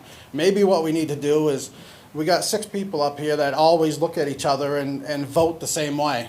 You know, we put you there to have your own opinions and vote differently. You know, we didn't ask you to all vote the same.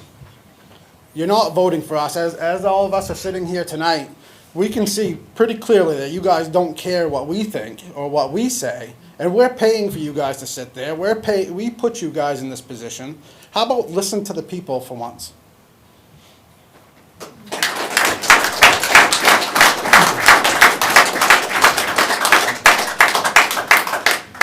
Ralph Jordan, Baysider. You can roll your eyes at this too if you want. I have conjunctivitis. I have the microphone. Not all the time, you don't. Little history lesson for you here. You're gonna Little give me history a lesson history for you lesson? here. You ever wonder why that little section of road up there by China Hill is one way? I'll tell you. It's the same reason that road going across by Home Depot and Walmart is kind of shaped like this. It's because many years ago, there was a guy that had some land for sale up there on top of that hill. And he wanted to guarantee anybody that built up there, bought his land and built up there, that he could put 80% of the traffic coming off Mount Desert Island across that road. So for safety purposes, he talked the city and the state into making that one way. That one, what, 3/4 of a mile, one way. Guess where he was? Guess what he was doing at the time he was making that deal? He was sitting in that seat because he was the mayor of the city council and his brother was on the planning board. That's how bad these things can go. Make up your own plans. Make your own decisions here in Ellsworth. And pay attention to us. Thank you.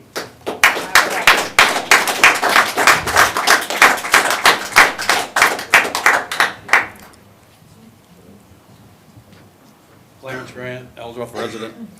Well, I've sat here and listened to you guys all night, and if we've been up and down High Street a million times, you can't get up through there now. And through your last decisions to move the courthouse downtown, You've just made that even worse. As far as traffic goes, and I don't know how you expect people to get in and out of town or stop at any businesses. Why would they? You can't even get in and off the street. One lane cut off from that, I don't see how, what are you gonna do with the traffic? I mean, and it's not gonna stop people from coming. If you've got anything to think about, we just increased the traffic problem on High Street. You got the courthouse, you're gonna have people walking, you've got pedestrians. You think it's unsafe now? You just wait. Okay, so I don't know how you could sit up there and even consider taking away a lane. If you do, would you please explain it to me? Thank you very much.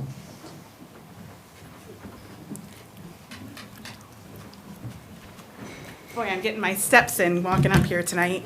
You know, this is a whole city issue. It's not just one street. It's all of the streets. It's the side streets, Water Street, State Street. Traffic is going everywhere because Google Maps, Apple Maps, everything, they reroute you to the less, congested area. But the problem is all of the working people coming off the island, trying to get through Trenton, everywhere like that, they come down Water Street from Beachland Road. That backs up for miles. Everyone sees it and they have frustrations. Accidents happen, you can't get out in traffic. I can't even pick up my kids on time because I have to fight through traffic even if I leave a half an hour early because, of course, Bridge Hill, et cetera, et cetera. This is not just a High Street issue. This is an entire city issue of every single street.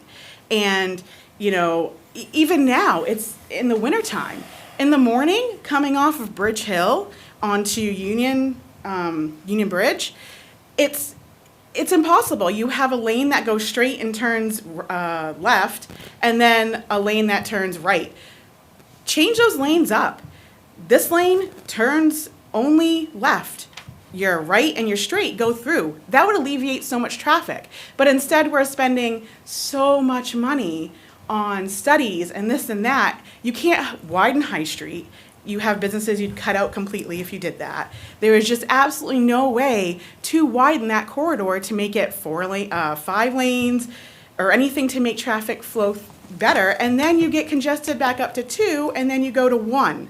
So at the top of the hill by Giant Sub, you go down to 1 again. That's not helping traffic. So if you want to help traffic, you have to start with the whole entire city, not just one road in the city.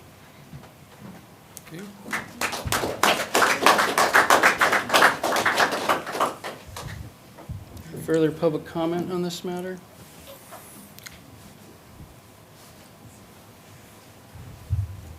John Linehan, City of Ellsworth. I'd just like to talk just for a second. I want to get back to the financial aspect of it. Grants, I appreciate what Mr. Brooks had to say. I hope you're still listening on there. He's made the most sense of anything I've heard at a city council meeting, and I've come to a lot of them in the last several years. There's no such thing as free money. When we spend money here at the City of Ellsworth, when we get grants and we have all these people working to write grants and get all this money, there's always strings attached, there's always restrictions to them, and it costs money. And guess where those grants come from? I pay federal income tax, I pay state income tax, I pay city income tax. All these grants come from money, from us, from taxpayers. So I want to just bring it back to money for just a second like that. I agree totally with Mr. Brooks, what he was talking about grants. I hope the City of Ellsworth, the council starts looking at finances as a driving factor, not just some of the other things we're looking at. Because people are hurting in the City of Ellsworth. I know there's elderly people right now that are making choices where they're going to eat, where they're going to heat their home. That might not bother you, but I'm 78 years old. I'm not as old, well, yeah, I guess I am older than Mr. Grant. But, that bothers me when you see people having to make those type of decisions. And you can alleviate that by the spending decisions we make here at the city council level. So I'm opposed to grants other than Robert C. Grant Sr. and Buzzy Grant. That's the only two grants I've listened to that made any sense tonight. Thank you very much.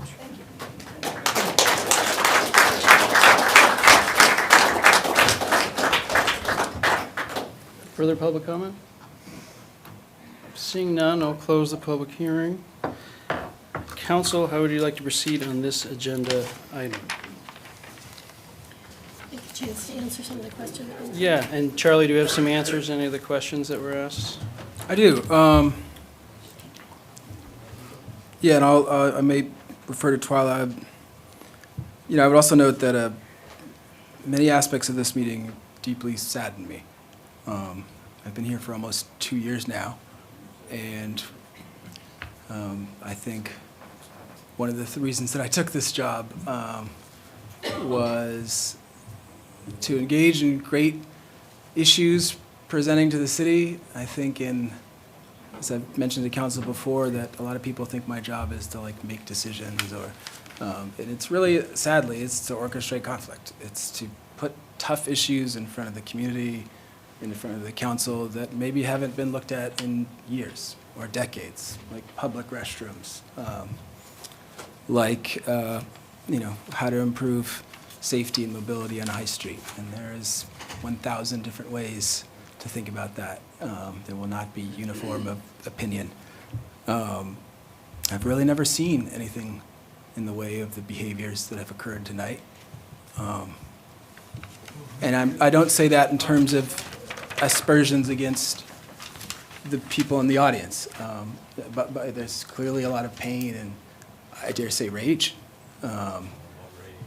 in the group. I got off Facebook about 6 or 7 years ago because I just felt that environment had changed so dramatically, and to me it just feels like it's Facebook in here, which makes it hard when people are snickering, when people are talking during the meetings, when they won't ask when to come up one at a time. For this deliberative body, that's what the city council are. All these people aren't just the 50 or so people in this room, but they represent, as elected body members, thousands upon thousands of voters to represent all of their opinions, to talk to each other about the great issues before the time. And it can be very hard for staff and for the council, I think, to deliberate on these matters when they're being accused of things with their eyes, when they're being accused of corruption, when campaign tactics are being brought in about who's going to be eliminated from office. We have some very big issues to discuss as a city. Ellsworth has been always known as the friendly city, and there's people in the audience. It's scary. It's really scary. There's people in the audience who've come up to me after meetings and said, "I look forward to ending you." And I saw a couple people nod when I just said that, and I can't tell you how scary that is. I know we live in a charged time, and I would love to think that we can have more meetings like this where there's lots of public engagement and dialogue, which is really important, but that we can really treat each other a little better in terms of decency and respect for the council chair, for the full council, for the process. We are trying to be very transparent and upfront about the items that the city is moving forward on. Workshops, city council meetings. Sometimes I joke with staff that we're being punished because we're so transparent. We offer opportunities for items to be addressed multiple times. And there's been eye rolls I was accused of, and I just got a great one from Mr. O'Halloran, and that's okay. I just wonder what the answer to the question was. He has the ability to do that. And I'd just like to apologize to the council and to staff for having me, especially to Twyla, who's trying to be at her child's graduation, has done a lot of work on this project. I think the answers are pretty straightforward, and Twyla, you can let me know if not. In terms of the May DOT, they have been involved in the previous process. I believe they would be involved. It's their road. They have to be involved. They have to approve anything that would move forward. It's one of the discussions we've had with staff at a pretty extensive level of, Maine DOT. In terms of this project itself, originally said that they didn't want, for the original conceptions, to have anything that had to deal with traffic, movement or traffic amount that would reduce those things. And then they changed their guidance. They said, actually, not that they would do it, but that they wouldn't be opposed to seeing that in one of the proposals. Now, in some ways, me and the staff have lived with the cost of that seemingly small decision to look at a proposal fully paid for by the federal government that I think is not right. But at the same time, that's also up to the council to decide whether they'd like to move forward on this item with further traffic studies that would involve city council money this time. And no, if we get together a plan like all of these pieces, we would have to, that the city council, that the staff, that the community has been fully vetted, that would move forward and ultimately be Maine DOT's decision. And on this next step, we would want to talk to them and really get their input, just like we did in the last process. So that's for the Maine DOT. As for TIF, it's tax increment financing. We have a whole website, ellsworthmaine.gov/TIF, on the TIF reimagining, which the council went through. I know it's been discussed as a slush fund.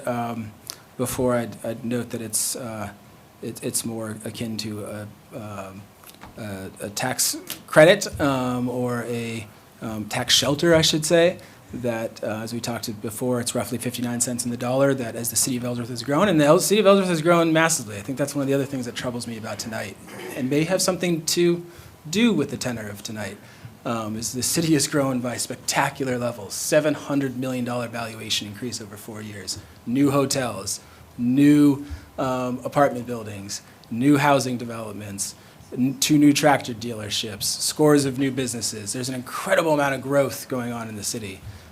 But tax increment financing allows you to shelter that growth, to be able to sequester it and spend 59 cents on the dollar without hurting the state's revenue sharing that comes back for our schools, for city departments. And if that growth occurs, you do have offsets that occur because the state effectively thinks of you as being too wealthy. Now, there's restrictions in how you can spend that tax increment financing. When it comes to the Beckwith Hill TIF district, as Twyla has noted, there's economic development restrictions. This next fiscal cycle, we're pegging around $220,000 undesignated from that TIF district that'll be kicked off.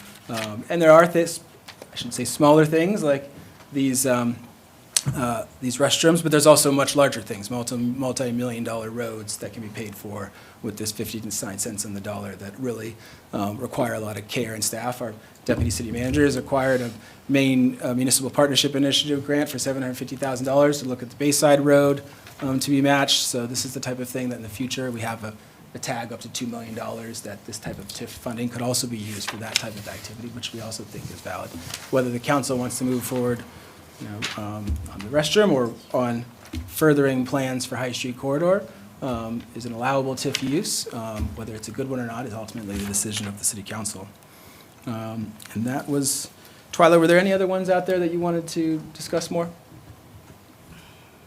No, I think I would just say again that Maine DOT has been involved. I mean, I've been on the job for 11 months now, but since I was involved in this project, which was handed, to a bunch of us who were newer, this was, the grant was written before our time, so we're trying to do the best with it as we can, and I think we're doing a good job. But it was also based on information from the comp plan, public input, the comp plan, the business attraction plan. So the grant was not written in a vacuum, again, before our time, but it was very much based on concerns that came forward in those plans. And we're just trying to honor prior plans that were done too, and really listen to, so it's not just more plans sitting on a shelf. And it was really based on that. So, and Maine DOT was brought in, again, as long as I've been on it, they've been on calls, they've been giving their feedback. It is a state road. Nothing happens without Maine DOT, and they've been giving their opinions around CP and been part of the conversations of reevaluating it. Again, the proposal tonight was for us to be able to apply for a grant that would allow a comprehensive safety action plan to be written so that if we do go for future grants, and again, this doesn't have to do with the road diet. That was one opinion from a study that what is not really the topic of tonight. So I understand the concerns around it. We just can't at some point go forward for larger grants for anything on High Street without having a comprehensive safety action plan. And it's hard. We don't want to spend taxpayer money, but we're hearing tonight a lot about we don't want grants here. Then how are we supposed to do it, right? So the grant would allow us to have that in place without a lot of money out of the city's pocket, and that was really what was being proposed to council tonight. But it's up to council, and we do bring these things to council for their approval or not, and it rests in their hands tonight. Thank you, Twyla. Councilor Smith? Thank you. A couple of other questions I heard that I want to at least share my perspective on. Where to start? I want to thank Charlie for his comments about the tone tonight and where it's coming from. And it's probably coming from the amount of change that people who have been here a long time are seeing. to the point Gordo brought up. So I am the CEO of Grow Smart Maine. We're a nonprofit. We help communities manage change. This is what we do. Ellsworth is going to change. This Safe Streets for All is an opportunity for you to participate in what that's going to look like. Otherwise, change will happen to you, and nobody likes that. Within this program, this is my turn. Yeah, Gordon, Within this is public comments closed, this please. work, Thank you. Grow Smart Maine is an uncompensated member of the advisory committee. We have not been paid, we have no contract. We offer that expertise. Harold Bredesen works with me. He has attended, I think, a couple of meetings to support the town in their work at no cost. I want that to be incredibly clear. Other things that I want to make sure that we talk about, there's an interesting thing about the grant and its tax dollars. And you're right, even if it's a federal grant, it's federal tax dollars, we pay federal tax dollars. It makes me think about when the senators, Collins and King, announce congressionally designated spending. And we know that there's $3 million that we're hoping for the library. That is your tax dollars. It's an opportunity for your tax dollars to come back to Ellsworth. USDOT is going to have grant money. Your tax dollars are going to go out to support a community that wants to manage growth. It can be Ellsworth, and we can get some of our tax dollars back. If we say no, some other city will get it, and they'll work with it. So the idea that your tax dollars are going to go down if Senator Collins doesn't have congressionally designated funding or we don't have this isn't true. The money will go to somebody else. One other piece, I don't know if anybody else caught it. There was a question about why is childcare part of this? And then you had the woman who's spoken on a lot of issues tonight say, I can't pick my kids up on time. That's why daycare is part of this. Where daycare is located and how you get to it at the end of your job or before your job impacts traffic plans. And that's why I asked the same question when it came up. It was like, well, it's economic development. Like, yeah, if you can't get daycare, you can't work. But where it's located impacts the traffic patterns as well. So I thought it was really great that one member of the audience answered a question from another member of the audience, if you caught it. Those were the questions that I was aware of that weren't already answered, except I think to say incredibly clearly from what my understanding is moving forward. The city didn't propose narrowing High Street. The city heard the feedback from the community. The city went, well, that's not going to move forward. And that is part of what this grant proposal will be moving forward. And I think the total cost of it has been said. It's $20,000, and it's in that time that's invested in working in it is part of the in-kind contribution to move forward. I think Twyla said that there might be another $10,000 in these TIF funds that are held for this purpose. So that is the all-in cost because you can count that in-kind contribution. That's my attempt to answer the questions I've heard tonight, address any misinformation that was put out tonight on this issue, now that we've heard from the public and always. Thank you. Thank you, Nancy. Any further councilor questions or comments on this matter? I think for myself that end of the day, this is focusing on safety on High Street, which is a huge need for our growing community. I am, and as much as I knew nothing about the proposal and the single lane. It does sound crazy to me, like I'm not gonna, but at the end of the day, that was a process that the city didn't really have any input into until we received the study. But I think here, this is something that we can have control over, whereas we're looking into the safety of our High Street for our residents, for our guests. I believe, personally, I believe this is a good investment for the city to pursue, especially because, the 20%, as Nancy said, half of it's in kind, and then we're using these TIF funds for the type of projects that they're for. And so I plan to support moving to authorize this. And I thank Twyla and the city staff for all their hard work and efforts putting this together and advancing it to the city council.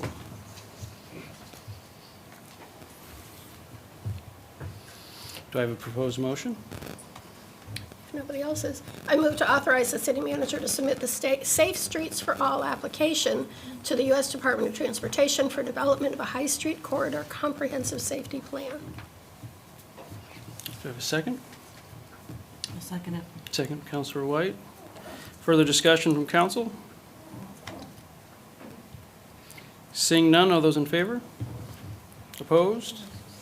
Yeas carry. Good luck on the graduation, Twyla. Thank you. Thank you.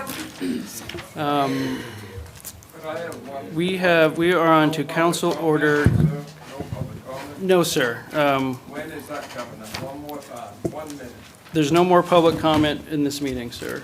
We've provided public comment on every. I wanted to say one. Sir, I would please, I understand that folks are energized by this, but the council has been very patient. Charlie, all I wanted to say is I do want one person here to feel threatened. It's not my, it's not, I apologize completely if you feel threatened, any of you. It's not our intention. We are here to take care of Steve O'Halloran, period. Thank you, sir.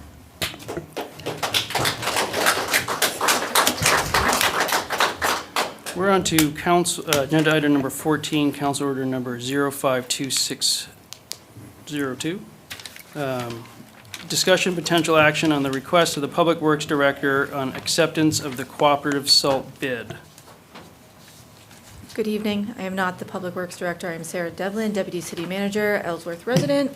I am here tonight to discuss the cooperative salt bid that the city entered with the towns of Bar Harbor, Tremont, Trenton, and Mount Desert, sorry. We issued an RFP to look at doing a cooperative purchase in the region. At the same time, the state also issued their RFP, so we submitted our quantity request to the state as well. We used OpenGov for the procurement software for this effort. We received 4 bids.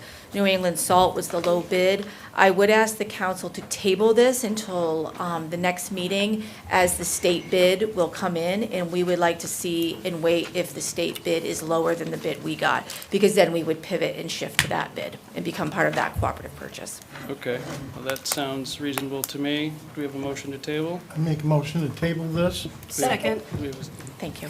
both Smith second. All those in favor? Opposed? Yeas carry. Council order number 052603, acceptance of the planning board report on recommendation to amend chapter 56 Unified Development Ordinance as proposed. Yep. Good evening, everyone. I think I'm the last thing in the main agenda. Okay, so I'm going to make this quick. This is just a procedural thing. It's part of the ordinance amendment process. As we've discussed in council and in workshops and in public engagement, the city is going through a comprehensive ordinance revision process. This includes amendments to Chapter 56, which is our Unified Development Ordinance, and this is to conform with recent state housing and zoning laws. The process includes planning board review and their recommendation to accept any amendments made to the Unified Development Ordinance. The planning board voted unanimously to recommend these proposed amendments to Chapter 56 at their meeting on May 6th. The full package of Phase 1 of these ordinance amendments, including Chapter 56 and other chapters, will come before City Council to adopt at the June 15th meeting. Phase 1, as a reminder, prioritizes essential technical updates and legal compliance to bring the city's land use ordinances in alignment with recent statute changes from the Maine state legislature. It also removes outdated and redundant language, aims to streamline development processes, and seeks to clarify regulations for staff, applicants, and the public. And included in your packet is the official report from the planning board. You may not have seen something like this before. This is really a matter of procedure to make sure that we're very thorough, because the scope of this project is so large. We want to make sure that we're doing everything on the up and up. The final draft amendments are actually on the city's webpage already. They've been up for a little over a week. We are currently in the process of doing the copy edits to all of these things and making sure that references to other chapters are correct. So that is what we're currently doing, and once that is all complete, we'll be posting the PDFs of the final versions of things, both clean and redlined, for council to review and for the public to review too.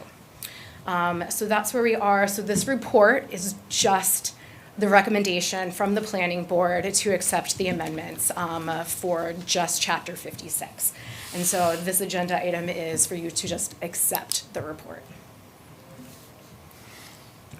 Charlie? And I should just note, I know we've had a few other instances in the past where folks thought, oh my gosh, this is changing everything. This is, this is, as Danielle knows, this is one step of the process. If you go to ellsworthmaine.gov, and you'll see in our main column tabs, you'll see a comprehensive city ordinance review. I think that's one of the pieces that the city has really tried to get better at, is when there could be issues that could be contentious, that or the big initiatives for the city, that we do as much transparency and public dialogue as possible. It includes videos to previous meetings. It includes like all the phases of the approach. As you mentioned, the draft ordinances, additional resources. We've had multiple workshops on this item. This phase one really is, as noted, kind of a cleanup area. I think if you've been unfortunate enough to have read the entire chapter 56, like you're reading a book, which unfortunately a lot of our business owners and those looking to do business will have to do. They have to go through every single code.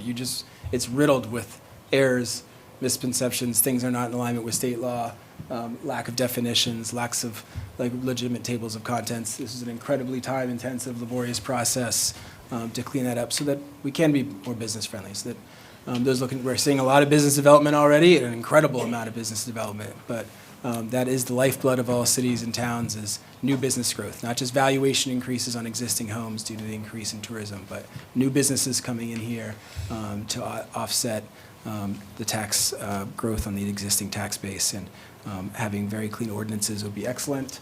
And this kind of phase one, phase two, could be considered things that are more in the policy realm, that could be a little more controversial, which we'll also have to have a pretty good process and more public meetings on exactly each one of those things that come through. So, Thank you, Charlie.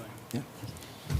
Any questions from council of our wonderful staff on this matter? Seeing none, do I have a proposed motion? Councilor Smith? I move to accept and place on file the report from the planning board that recommends the amendment to chapter 56, Unified Development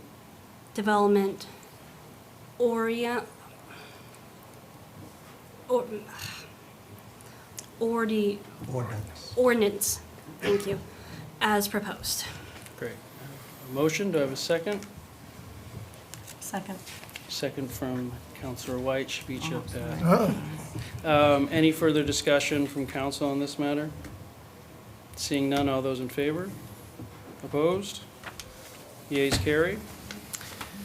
I'm going, so that concludes the main meeting for this evening, other than we do have an executive session to consider whether or not to go into one before we go into the special meeting.